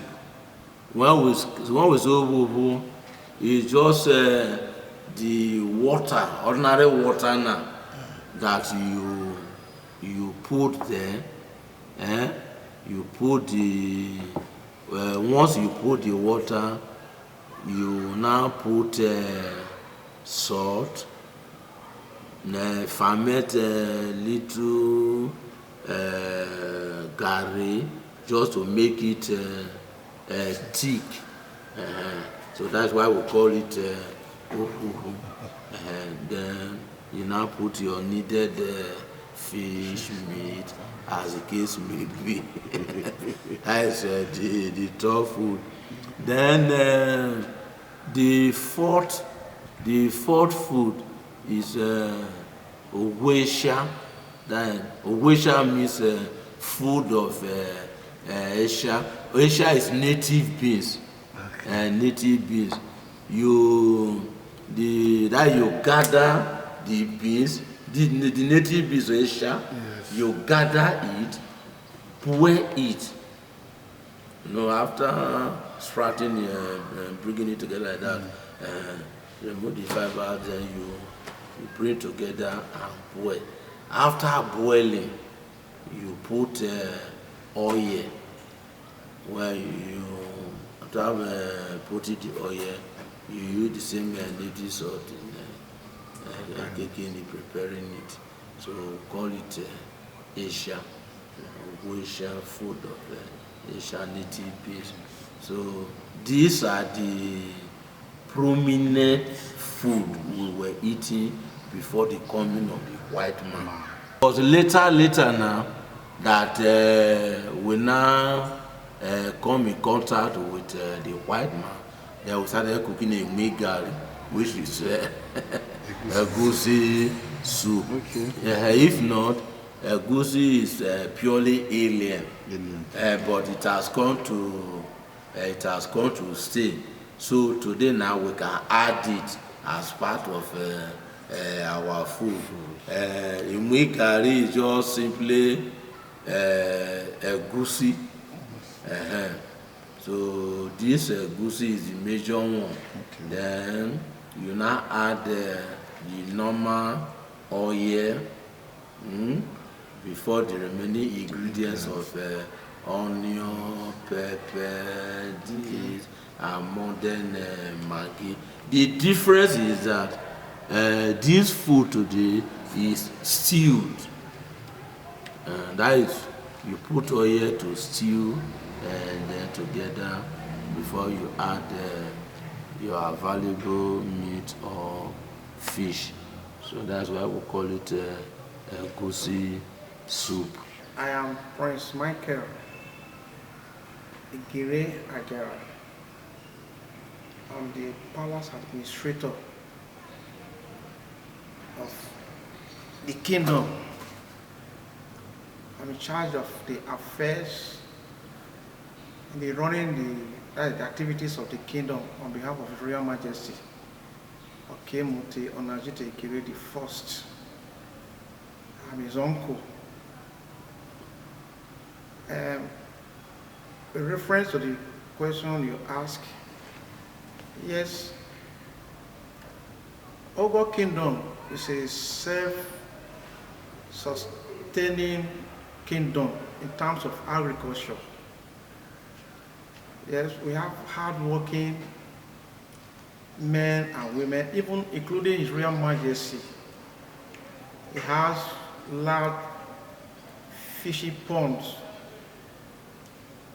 He also organized training on fish hatchery to some members of his kingdom, especially the youths. Apart from, there are other prominent indigenous among the chiefs also involved in potential fish farming. And in terms of agriculture, generally, if you view Delta as a whole, especially in Urobo, the women are involved in cassava farming immensely, and Ogor is not in exclusion. I would say, apart from the community, the town itself, every other aspect of the farm, of the bush, cassava is the main product of the people. Above all, there is a large agricultural farm in the kingdom, which is owned by Professor Mobogare. Large fishy ponds into cassava, yams,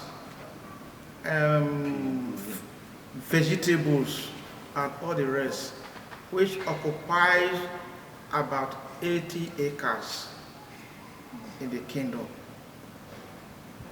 And apart from the agricultural aspect, there are hotels, booming hotel business, Ogor, where the people, especially the youth, are fully employed and gainfully employed. So to say, we have pure water industries, not one, not two. Nylon productions, and in terms of marketing, various warehouses are also existing in Ogor Kingdom.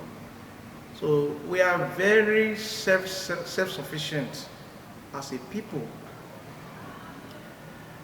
In view of this, we have on our own part, through the President General of the kingdom and other prominent people, we have been making every effort to seek government assistance, especially loan through the Central Bank and World Bank projects to the kingdom, because most of these are eluding us, whereas we are law-abiding citizens. We are the people who are hardworking, and receive so much encouragement from our king as well. So if government actually extend the sound of fellowship to us, surely our terms of production towards the development of the states, the local government, and the country as a whole will not be disappointment to the kingdom and the people in general. Apart from, in this kingdom, we have other indigenous people from other states. How we said in Uganda local governments, Ogor kingdom is like Washington of the United States of America, because this is where the other tribes live in peace. We'll be living here without crime. Crime is at the barest minimum with well-organized security outfits. So I think I'll leave it at that. And yes, I'll talk in terms of culture. We have cultural value, and up till now, right from the time of our ancestors, our cultural heritage are still intact. Even presently, as I speak with you, we just had, we are having our ancient festival, Forefathers Festival, and in 2 weeks' time, the program will be rounded up any moment from now. From now in 2 weeks' time. So this festival, usually it attracts tourism from people from other states, even sometimes from outside the country, were not for this national lockdown. I believe our kingdom would have been filled up with strangers as of now. Thank you very much. Before we go further business potential, can you tell us the name of the festival that's ongoing now? As of now, this festival is a combination of ancestral worship festival and Ovie your deity festival, Yes. which has a display of masquerade for 2 days, which gathers the people towards the kingdom. Where is it being celebrated? Precisely in the headquarters of Ogor Kingdom, which is Ogor here. Yes. So, what about in terms of other industries? We told people have a telecommunication. That's right. That's right. We have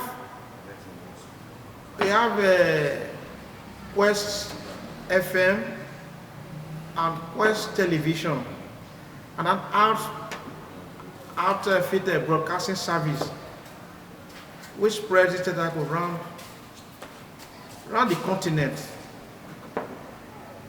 So Quest FM is very vast.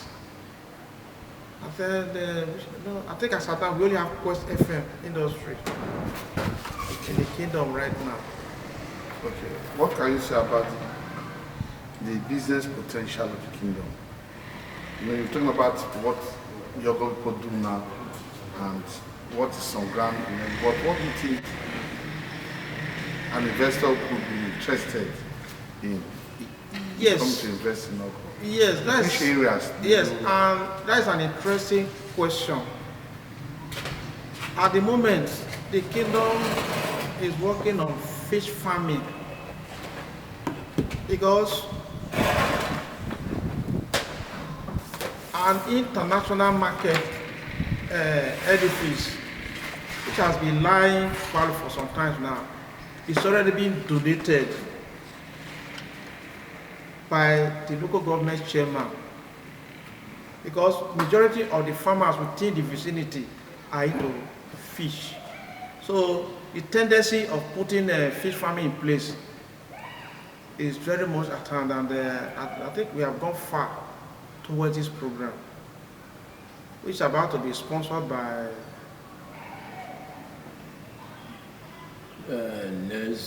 Nexim Bank. So, what can you say about the peace and security of the kingdom? The What can you say about the peace and security of the kingdom? very, Vis-a-vis their acceptability of acceptability. We are strangers. very, very peaceful people. Like I said, Ogor Kingdom is like the Washington of the United States of America. We are very receptive and hospitable to people. Majority of the indigenous here are from Cross River States, Akwa Ibom, Igbo, and indigenous people within Delta states. Most of them actually left, let me say, early this year, about 40% of some of these indigenous migrated from Ughelli to Ogor Kingdom. And the kingdom keep on expanding from time to time. More estates are being built. At the entrance of Ogor Kingdom, there's a place, that's Agara layout. Oha Estate, we have a Pomosa in Ogor, and some other estates. The kingdom is really expanding. It's all this as a result of the peace which people are enjoying within the kingdom. The priest had just said, I, as the President General of the kingdom, I make contact with foreign investors, especially this Chinese community in Abuja. In the pre-colonial Ogor, we know they have been into rice farming. So we are trying to go back to the land of our forefathers by using the current swamp ranging from the Isoko Road down to Irimi, Axis, to Iyede, Kingdom. So we brought in these investors. So because in China, the rice you see today, there is swamp rice. So already, God has given us a natural vegetation to that effect. So we are now calling on the foreign investors to come in and develop our swamp for that rice plantation. Can you give an idea of maybe 100, 200, 300 acres of land available for that purpose? The place I am mentioning now is more than 400 hectares of land, not even acres.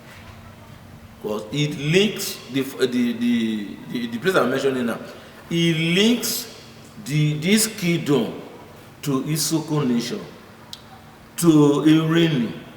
So the whole of this place, and connects the what you hear of Ogor River to the Patani Creeks. See? So the moment this project kicks off, only the rice project will be enough to even accommodate thousands of our youth and every other youth that may be coming in to do to seek for employment. As a President General, what can you say about the population strength of Ogor Kingdom? Yeah. Can you give an estimate? I may not be too sure now of the population, the current population of Ogor Kingdom because of emigration. You see, civilization is making people to leave the kingdom. As a matter of fact, when you look at Ughelli, Irimi, and Ogor Kingdom, it is barely traditional view that you even demarcate them now. So most of the people you see in Ughelli today, for instance, they are from Ogor Kingdom. But by and large, we still have average of 25,000 people that are residing in the kingdom today. Yes, that is a minimum. Yes, of course. Yeah. There's one challenge that Ogor Kingdom have, I guess, which has to do with the market. At the point in time, I think during the Bori administration, market was cited somewhere there, but could not be used. And we learned that it was going to dispute between Ughelli and Ogor. So what do you have to say about it? Okay. And what is the kingdom doing to Yes, he partially mentioned it to your hearing. What happened is this: there was no difference between Ogor as a kingdom and Ughelli as a kingdom, as at the time their eponymous ancestor Ogor was living in Ogor. The land we share into Ogor Kingdom and Ughelli Kingdom today was formerly one, in such a way that when government choose to cite the Ogor Ughelli ultra-modern market, they put it in that Ogor. I have earlier told you that Ogor is the collective land that covers the entire children of Ogor. So when government cites that market there, the Ughelli people and Ogor people know crystal clear that Ogor is the senior son of Ogor. And there have never been a time in history that we divided land. You understand the point I'm making? So after building it, we now target Ogor Ughelli ultra-modern market. So Ughelli people are more keen in the ownership and not the operation of the market. That has been the root cause of the delay of the opening of this market. The conflict has been there until I ascend the throne of this President General. We wave in both Ughelli and Ogor. We set up a committee, and we have been struggling to see how it has been. It can be reopened. While working on that, I took the issue to UPU because UPU have a forum where the 24 President Generals meet. So we, the 7 President General of the Ogor dynasty, so we came together and said that let us see how we can reopen this market. So they nominated me as the chairman. In particular, our plight of the market, because the governor personally came and directed the local government chairman to see how this market could function again. So he left the burden on me and Ughelli President General. So as I'm telling you now, efforts are top gear on how this market can be open. From my axis, I presented the market to the forum of UPU. So after making me chairman of investment in Urhobo Nation, and what you heard from him now, the local government chairman, that the Ughelli non-local government chairman, now donate the market to form international fish market, akin to the Aba International Fish Market. So we have put the arrangement in place on how this market can kick off. Selling fish. Not only selling fish locally, but export fish from this kingdom to the outside world. So the arrangement connects the whole world together that consumes fish.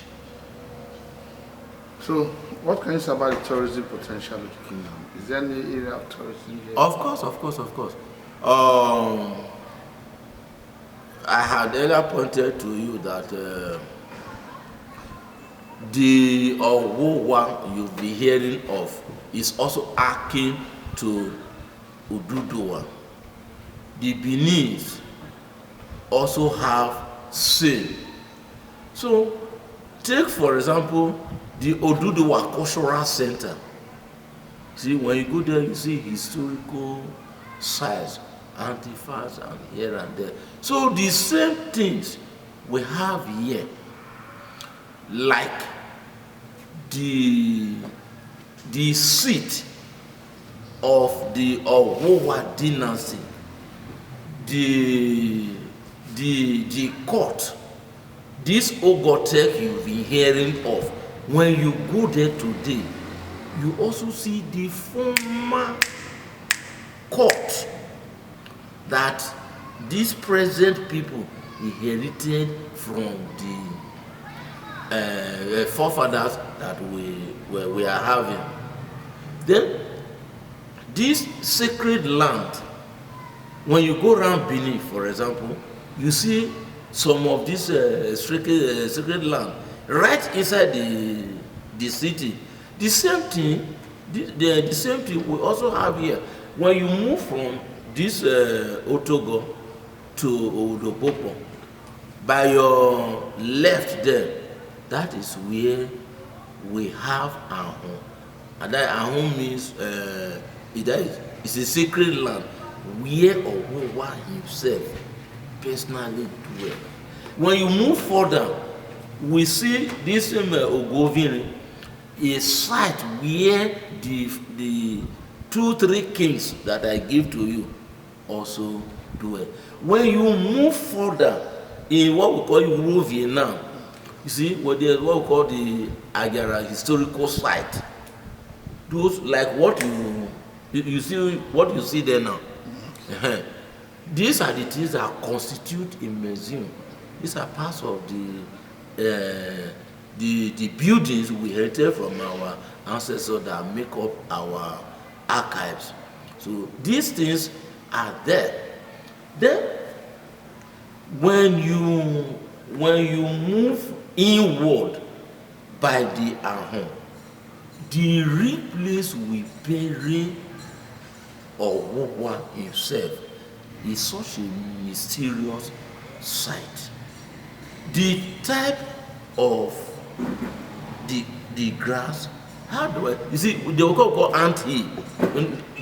But this time around it's not ant hill. If we narrow it down, Arrow, who happens to be my ancestor, he came from this Ogoviri with a very mysterious staff, which he pinned down in that hotel quarter now.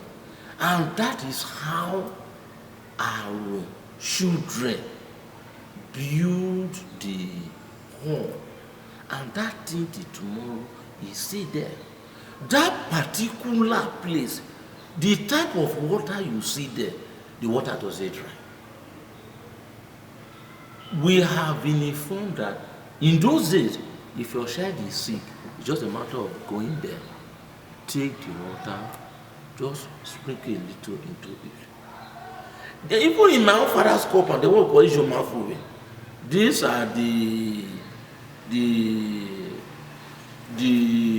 the medicine that these people use in those days, that they pass on from father to son, father to son, father to son, which we inherit today. So in traditional medicine, these researchers that come from all parts of the world will lead them to this place that this is how our forefathers use these traditional medicines to save their life.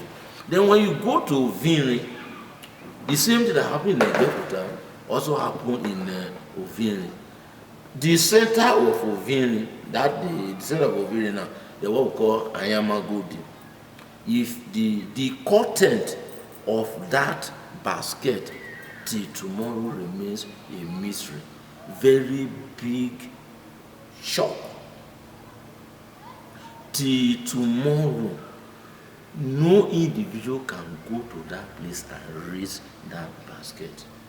And that basket has been there for almost 300 to 400 years. You know, the white men came, started buying our gods. They attempted it, they carried, but as soon as they brought it to the entrance of the shrine, the thing fell there, and the people remained there till daybreak. So the news spread far and wide that the white men, the station in Ugeli, sent people to go and carry Ayamagodi. So, but they could not. So these are the places, as it happened there, so it happened in Otogo here, in Odopopo and Igwovi. So all these sites put together form our tourist potentials that are calling for development. Yeah, the social organization of the kingdom. We have the king, known as Ovie, as the paramount ruler of the kingdom. At the apex, it's a monarchical system of government, and is by primogeniture inheritance from father to son. Then you have the political organization headed by the President General of the kingdom, which is the number 2 citizen who runs the affairs of the kingdom. Then you have the social organization headed by we call it Otota, that is spokesman of the kingdom. Then what you have again is the council of the chief. The council of the chief, these are the, as we know, that the king's advisors, the councillors, eminent citizens of the kingdom, headed by the most senior chief. The most senior chief, known as Opakwe Norogun, head the chief. Their major role, they serve as counselor to the king. And if a king has if a king tends to go out to that for a visitation, not a ceremony, he normally goes. Sorry for my poor English, I hope you are editing it. Don't worry. Okay. When a king goes out, the chief accompany him as his counselors. And then, thirdly, in each kingdom, in each community, there are community chief, community chairmen, running the affairs of each community. And supported by, that is the elders and the chairman and the elders, supported by what is called the Ilotu. That is the executive officers that carries out the assignment of each community. These people are known as the Ilotu. So these are the key people that runs the affairs of the kingdom. But the palace, which is His Royal Majesty, that is the head of all the communities.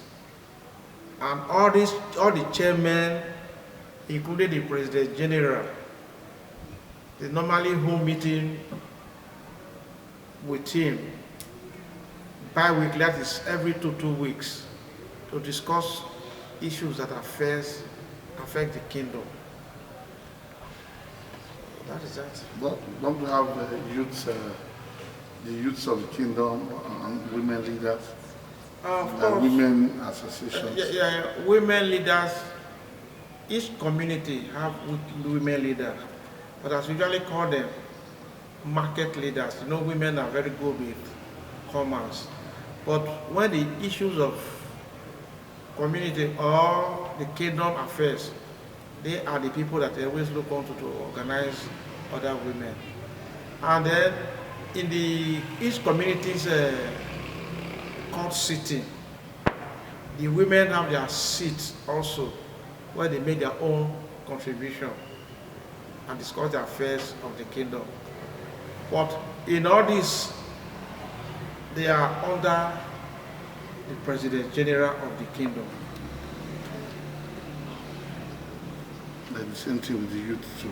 The same thing with the youth, yes. Okay. Then, again, we have the security, our Finance Security Organization, popularly called the Bakassi, under the supervision of the President General as well, and being managed by vigilante, that is the security board of directors, Council. security council, or they are under the supervision of the President General. All land of the kingdom, that is the general phenomenon. The king owns every land of the kingdom.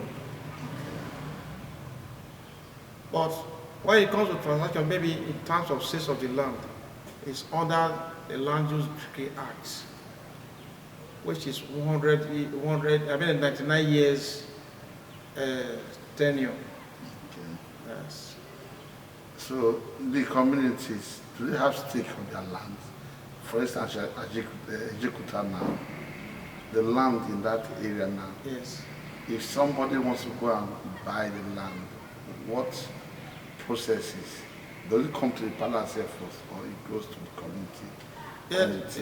First, you go to the owner of the land. Okay. Yes. You go to the owner of the land. But the community will consent to it. Then finally, your terms of agreement, that's deed of conveyance, must be endorsed by the king. That is for the safety, it's for the interest of the buyer. Now, land tenure in Ogor Kingdom is by family. Is that what you mean? I'm coming now. The direct owners of this land. The land after the eponymous ancestors have founded the place, then each family now comes in. Now each family now comes to take, for example, now my family now will say, okay, this is where Udubra settled. The Udubra have where we have his ponds, his farms, his this agricultural area and the rest of them. Whatever he do on that land, the parcel of land that himself deforest belongs to that family. The family now acquire it through inheritance. So land tenure is purely through inheritance. But all put together, when you put all the families together, Ogor Kingdom, the way we run our traditional land system, the people and the land all belongs to the number one citizen of the kingdom. Who is the king? That is the point I'm trying to add to it. In such a way that if a foreigner comes, you want to buy, first you make contact who owns this place directly from the family. After the negotiation have been accepted by the buyer and the seller, who is the family now, they now proceed to the palace, as he rightly mentioned. The agreement we entered is now finally be endorsed by the king as a final seal of authority and ownership. In our earlier discussion, I did mention that the traditional communication system of Ogor Kingdom is as follows. The king passed a royal order. This royal order is through the prime minister, who is the traditional speaker, the Otota of the kingdom. The Otota, the Otota listened to the message from the king. As soon as the king detail what he want to the Otota, then the king was give you the specific directives on how this should get to the grassroots. Please call community head, call Opako of Eweya, call Opako of this, So the Otota will now sit in line with the President General and put Ogor Kingdom together, and everybody will come and meet here. It is the Otota now that will now detail the chairman of each community, because I had pointed that point to you, that each community have a community chairman. They have their council of elders. They have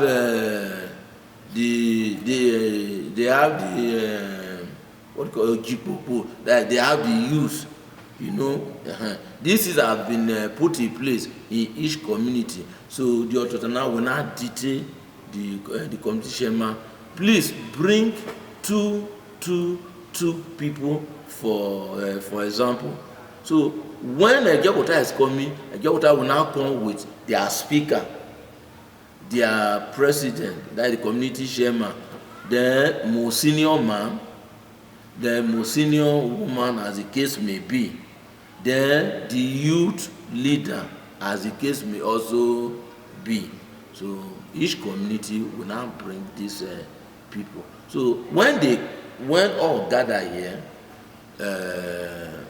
under the auspices of the President General, then the Otota will now pass the information, quoting His Majesty. Our king have said that so things should be carried out. Take for example the ongoing feast, the Ogor feast now. Okay, the king has said that each community should raise 25,000 naira each, for example. Then bring so number of manpower, do this, do that, as soon as the Otota pass the information to the head of these communities, they go home and hold their community meeting. This time around, gathering the entire community. Take for example of Ejekota, they just put the whole community together, mostly on a dewo. Everybody now pack to the community town hall. Then the people who represented Ejekota from this meeting will narrate to the Ejekota people that this is what the king wants.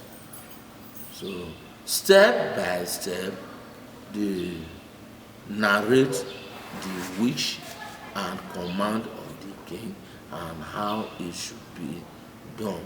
So that is how the information passes from the king to the grassroots, like the communication system. Then, to make it effective now, each community have town crier, a town crier.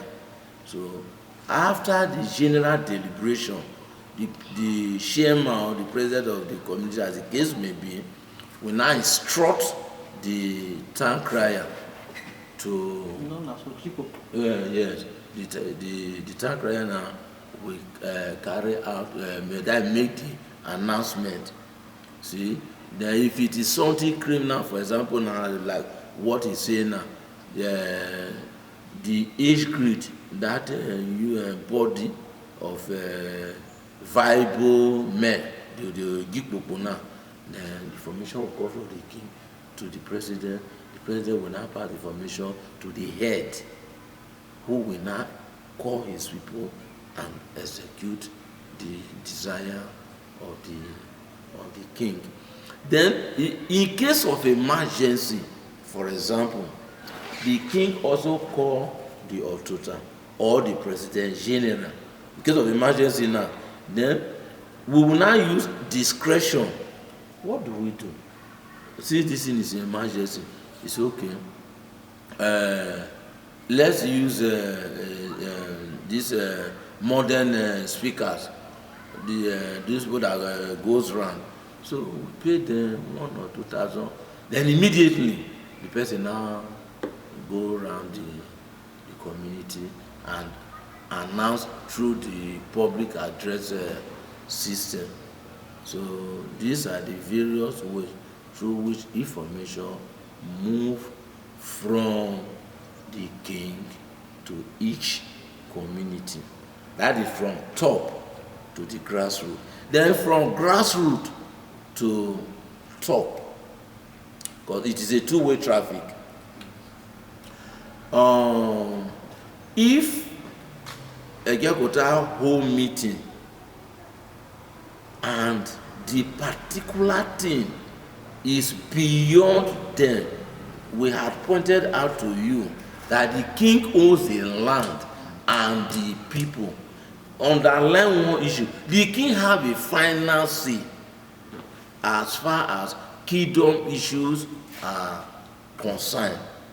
So anything that happens in Egiakota, it doesn't end there. As soon as the chairman gather the people, they deliberate on that issue. Then they will now send a community messenger. That the 3 quarters, they have the speakers, the same Otuta that they have the overall. So each community also have. So these 3 people from the 3 quarters in Egiakota, I'm using Egiakota as a case study. So they in turn appoint a general speaker. So it is that speaker now that the whole Egiakota people will mandate to come and let the king know that information here in Egiakota, this is how Egiakota people deliberate on it, so that the king can finally place his seal on the decision. That is one. Then 2, if it is something, if it is an issue that requires diplomacy, it is the community head himself that the Egiakota people will now mandate to come and meet the king. So these are the communication goals. Ogor Kingdom, each community have town hall meeting every 7 days of the week. That's every 7 days, which is also known as the market day. On that day, the elders and the chairman will sit to adjudicate upon matters that affect people and individuals. People take their cases there to report, and they adjudicate upon them and dispense justice accordingly. But whereby, in any case, if the litigant is not satisfied within the committee level, we have an appellate body known as the King's Bench, which is where you are sitting right now. Comprises of people from each of the community, made up of people from each of the community. They sit and they have a chairman. So once this matter is settled here, this is the final place of adjudication. It is, if you are still not satisfied, that is why you can now appeal to either the customary court, magistrate court, and the other court of competent jurisdiction. And if need be, if you take your matter further there, that court can as well make reference to this court to give for their findings, for their record findings of what led for their dispensation of judgments. So, and this court will as well oblige them. In the nutshell, this system, you cannot on your own just take somebody to court outside the kingdom until you have exhausted every means before you can take your matter elsewhere. There is also this traditional means of using juju, unorthodox means of summoning people. Somehow the kingdom does not really encourage it. First of all, you must take your matter before these respective elders sitting and this court. Until, if you are not satisfied, if you want to say, okay, you want to seek the deity, you must take permission. Then they allow you to go there. And when you decide to do that, you first of all seek the deity of the kingdom. You cannot just go outside the kingdom to seek deity. It is when, after you have dispensed with 1 year, you are not satisfied, you can now say, okay, I will take the matter further. So it did not share. That is why you see there is relatively peace within the community, because we must make sure you exhaust every means, and we are fully assured that before you pass through all these processes, you will surely be satisfied with whatever your desire is. So that is the judicial aspect of this means of adjudication. Royal Highness Igere Ajara II. Igere Ajara II. My biological father. Then this is His Royal Majesty Najiti Igere Ajara III, my immediate elder brother. Then 3 royal house of past kings. For example, these 3 statues you see here. This is Ubede. Ubede gave birth to Ajara. This is Ajara the first. You get it now? Yes. Then Ajara the first gave birth to Igere Ajara the second. Do you get it now? Is it clear to you? Yes. Okay. Now, as it is, very soon, these statues will be laid down. Then Agara the first moved here. Then the last king will move here. Then that king has just passed away. The statue will be at the center. Yes. So what I'm trying to say is this ruling house is outside the royal family. That is there. But as far as it stands, it's still part of the royal family. Crown. This is one of it. Like those colonial hats.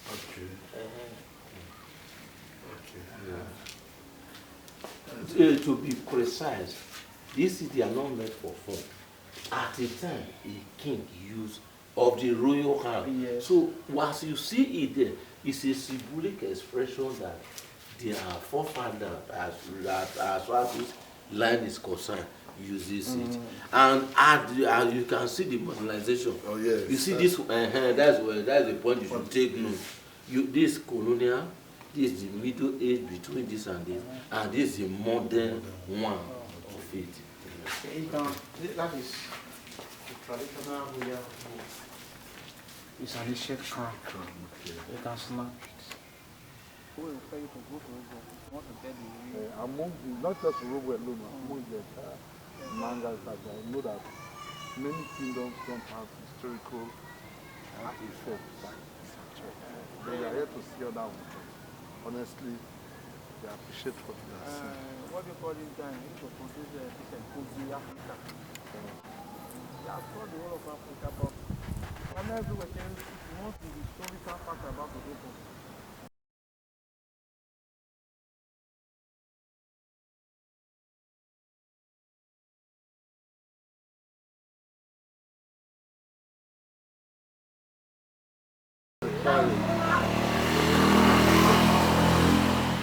Yeah. What you see here now have been like this for the past several hundred years. The anti like Yes, as you just see it like this. smart people. See, for the past several hundred years, it has been like this.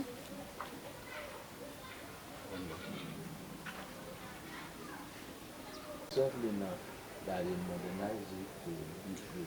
So when it came to our turn, we say no. So we are right now we are even planning. When you go to Benin, you see those things in Musa.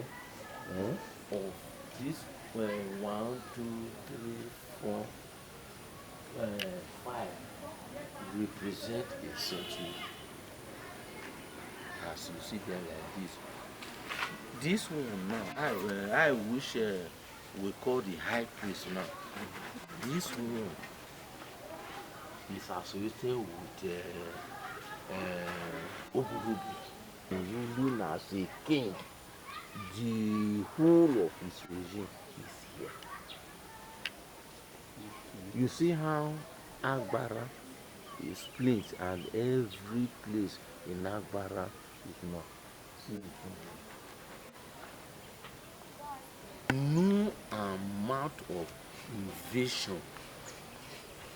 If someone is pursuing you and you are from this kingdom, you enter this place and it's fine. It's like the biblical asylum. If you are pursuing Ogor son or daughter, the moment he gets to this place, This forest. Yeah. Even to this place. yes, yeah. You know, in those days now, there was no difference between here and that. It is as a result of criminal deforestation of Ogor people that made them to come and put all these beauties here. If not, from here like this, even if we are sent to that side like this, to this place, down to where Agara moved from, so all constitute what we call the Ogor, like the Ogor. Yeah, in those days, yes, that was what happened. We'll call it traditional pool. Okay. That traditional pool, when people that die mysterious death, pregnant, this is where Ogor taboo starts from. A person that commits murder, they bring the person here. In those days, a person that died of shaking pox, all these mysterious diseases, they bring the person here. Then a woman that died with pregnancy, eh, they bring the body here. Then if anybody in Ogor community that is believed to have been killed by the gods, that those type of wrong death, Yes.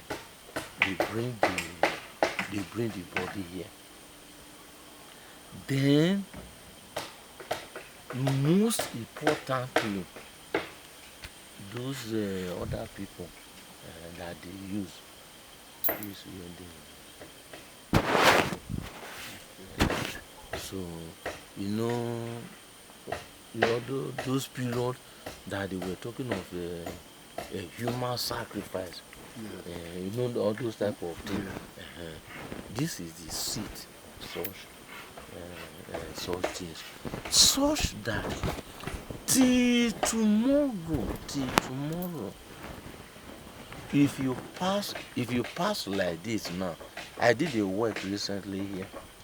We call it see part of the mysterious lake. If you reach there today, the water of that place is dark green, and it has been like that for the past 300 to 400 years. It doesn't rise more than that. It doesn't dry more than that. You see? So the way they draw these things, it also have a healing power. This place, the forest now, this is the home, this is the abode of our traditional botanical garden. Yes, all forms of herbs you look for in Ogor Kingdom, you come here and pluck it. Take for example the most famous herbalist in Ogor Kingdom, one Ikpama, used to come from dance from Egekota to come to this evil forest. The name of that god is Aduri. That Aduri is believed to be, in fact, that Aduri attained the status of a clan, how do I call him now? It's a clan god, so to say, but it is Aduri was a high priest who served it, like what we do with Olotwejo now, which if you will see after, we can as well go to that Olotwejo shrine now. So this place we are seeing now, we are looking for a means to fence it round like this, down to the college, down to Igruvi, down to Lokokpo, so that we can preserve it. Because this issue of deforestation, it makes the medicinal herbs and plants to die away. Fire, you see, also affect it. So by the time we develop the Ogor Cultural Center, the foreign visitors will now come and we show them how we traditionally take care of these ailments before the coming of the white man. As I'm telling you now, if we move around, you see the former place where we have all those akalamudu. You see, Luhu, in those days, the root and stem of those ancient trees are still there. We preserve them for the foreigners to see. But there were no hospitals, no cottages, but the moment someone is sick or a woman want to deliver, the herbalist will just enter here, pluck the leaf, go and work on that woman, and the woman will born. That leaf, because Oguru is here, and it is this Oguru. Once a woman is having difficulties in putting to bed, you just come and pluck it. So we still preserve it. Okay. Yeah, we still preserve it. These are the things we actually want to tell the outside world. You see, when we talk of alternative herbal medicine practice, this is the traditional botanical garden where Ogor people rely on to get the herbs to do our traditional medicine. Yeah, this is one of them. There's another one. The one that Ogor himself used in fighting wounds, these that are blocking all these Ijaw people from coming to the hinterland is there. We still preserve them. We can as well go and see. You are welcome to the traditional abode of Ogor himself. We, as the managers of Urobo Research Center, led by me, we have been historically informed that Ogor used to stay here with the Ijaw people he came with from Tarakri. It was the first settlement. So the home traditional powers, the gods that led him, all as he believed to be residing here. Today we have a high priest known as Ogor priest. So the Ogor priest is the one managing our, or we call here the Ogor sacred abode of settlement.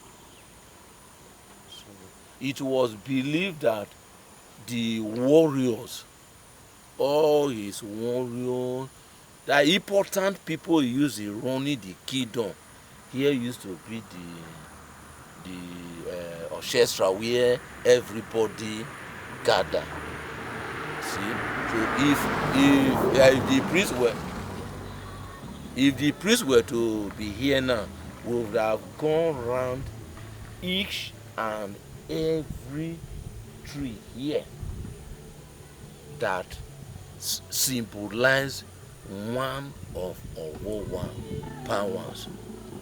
It was believed, or it is even believed, not was, by we traditional people, that the 7 kingdoms you see as they are today all have their taproot from here. See, so here is akin to what you see in Benin, in Ife, and every other place. So this is the home of Ogor, our eponymous ancestors. But what is the relationship now between here and where he was buried? Good. The what we have here,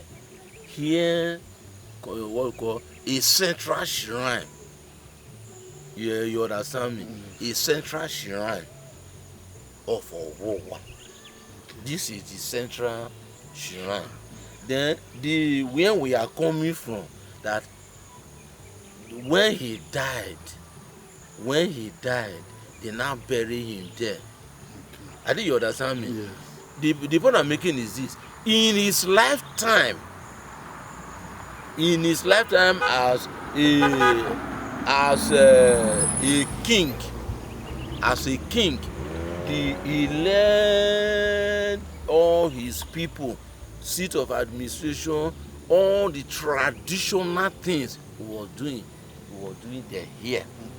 That makes the difference. Then the place I pointed to you the other time, it is after his death that the whole children, then all these Urene, Owowa, Agbara, and the rest of them were staying with him there. But when it comes to this traditional things, this is the center as far as Ogor Kingdom is concerned. Then when you pass this road now, what you call Ogor, the Ogor River today, this is the traditional road that leads to the Ogor. Primarily, we can even conclude that when the man say from there, because we are the one draw that conclusion now, that he pitched tent here. I think you understand. This road is not just here today. This is the place you move. If you move here like this, you now see that particular thing you see on top of the grave. In those days, it stretches almost from here to where we are coming from, which constitute land.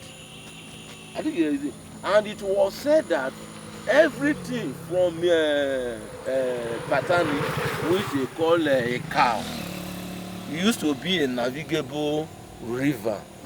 You see, but as a result of the interference, slave raiders, the young, those people that they have conflict with, who were constantly still coming to make a problem with him, he now used medicine to block a very large portion of the river.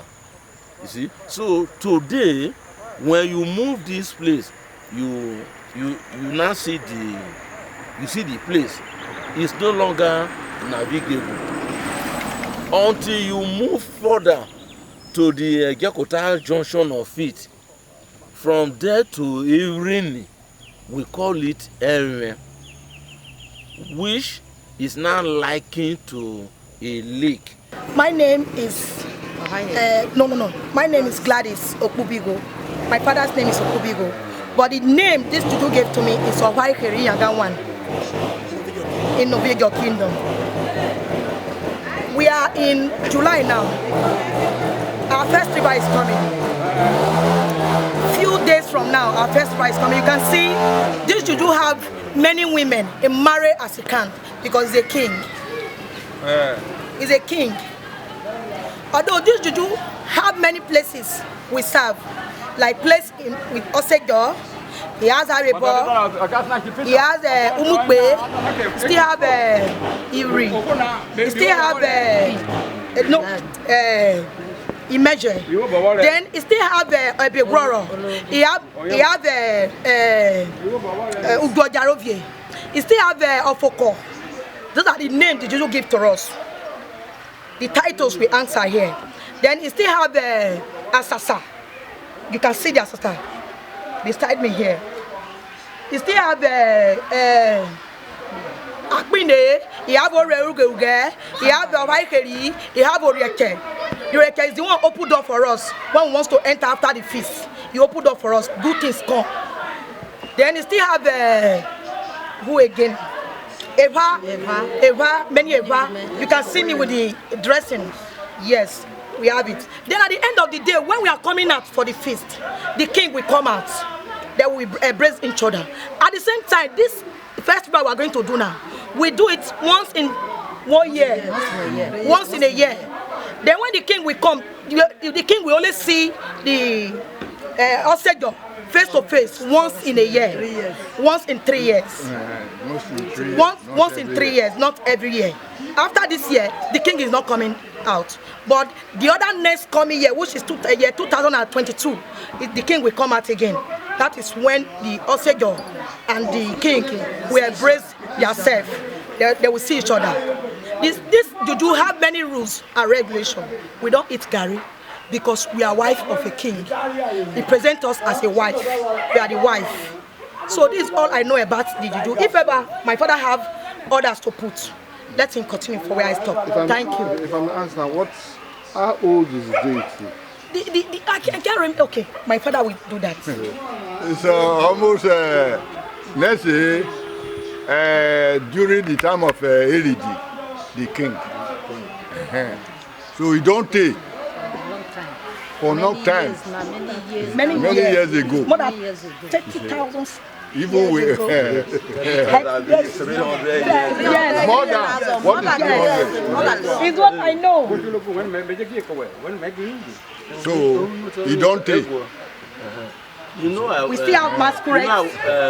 We have masquerades. I was explaining. Different type of name. They will dance.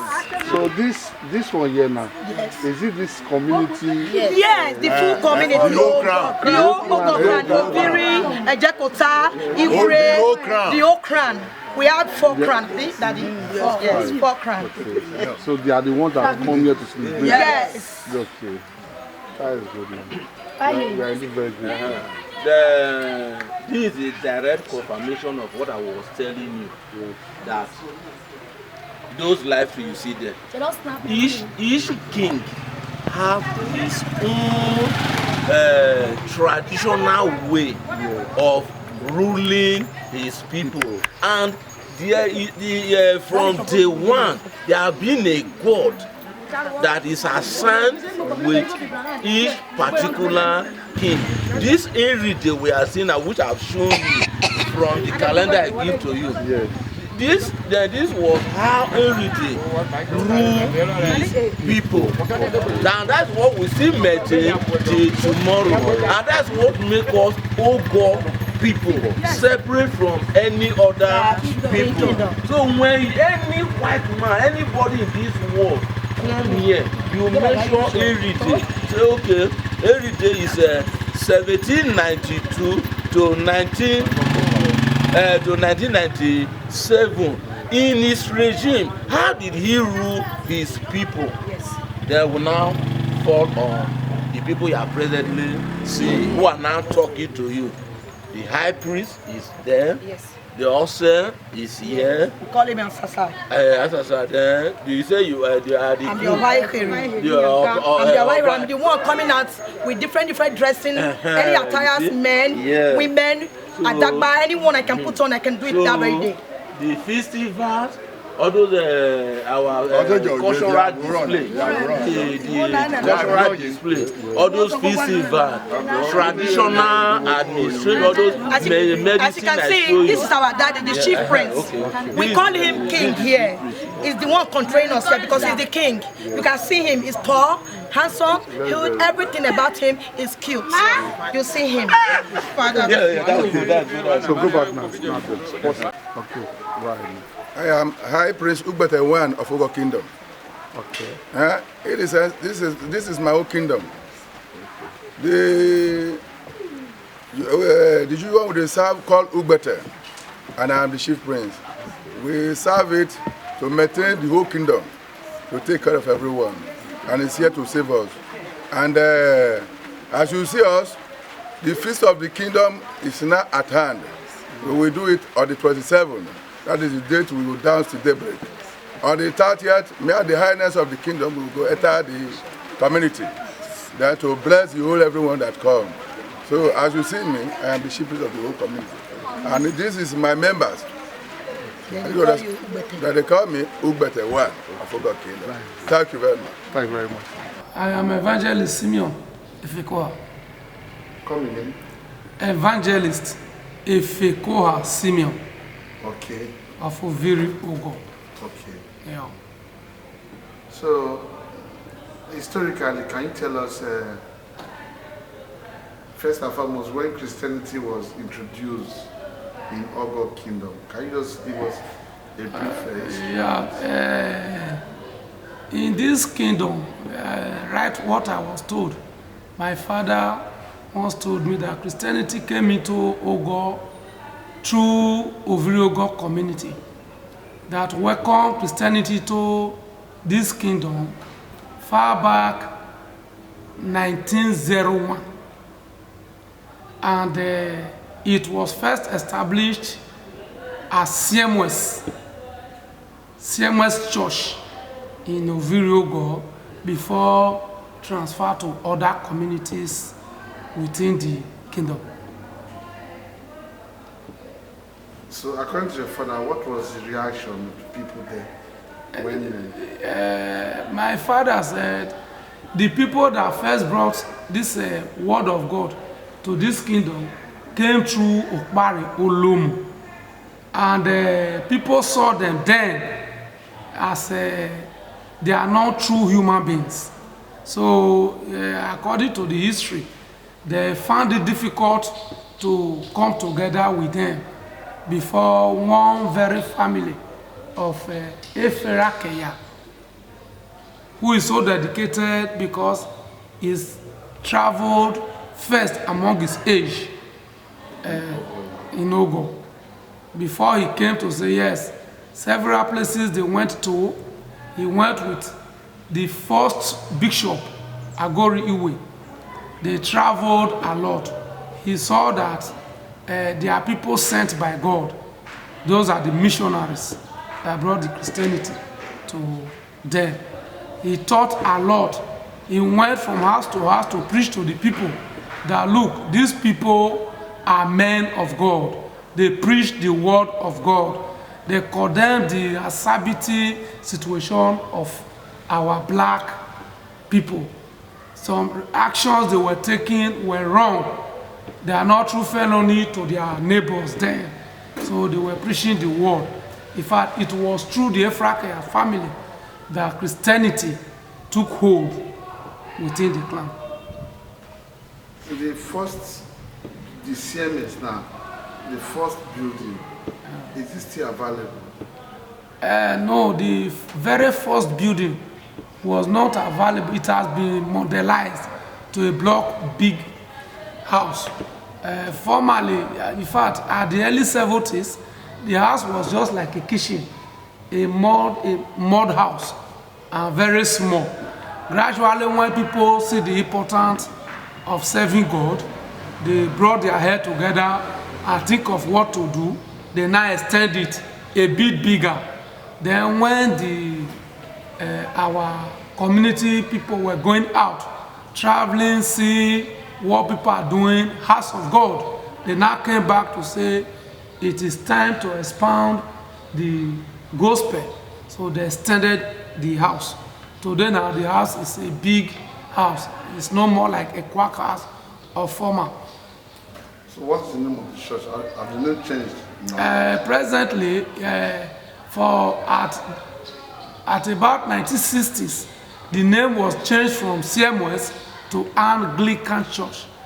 And in the year 1955, the name St.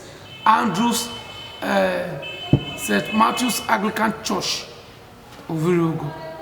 But the name, this Anglican Church was first established at Egekota after the missionaries coming in. It was Egekota Ogor that they first gave a name after changing from CMS to Anglican. Yeah. Yes.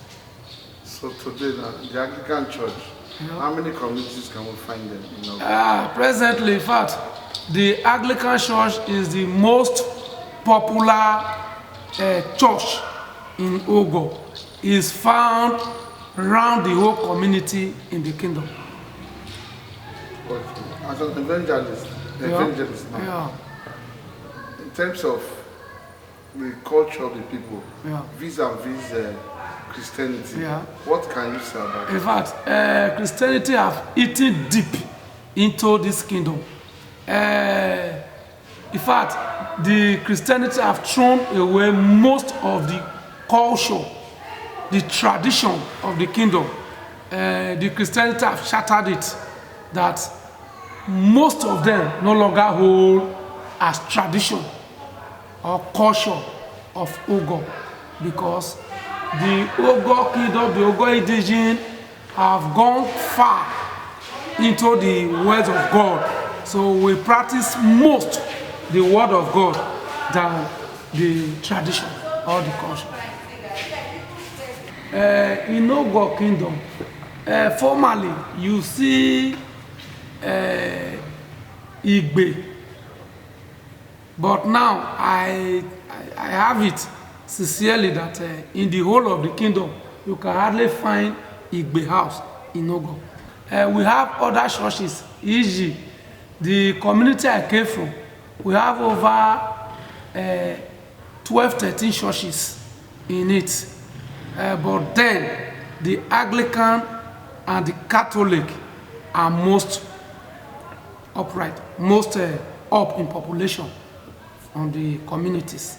And so it is to other communities in the kingdom.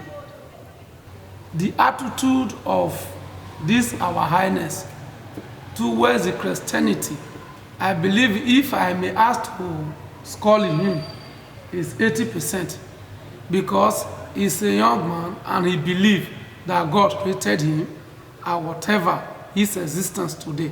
So he gives listening ear to Christians for whatever program and whatever thing he as a person wants to do. As it is, you can find out that the Ovio of Ogor is so concerned with Christianity. Verily, when he wanted to do his 5th year anniversary, he put the Christians first. You can see from the banner that we used to celebrate the 5th year anniversary, that without the Christian, without God, any other culture cannot take place except by fasting and prayer through the camp, which is Christian Association of Nigeria, from Ogor branch first, making the opening of the ceremony.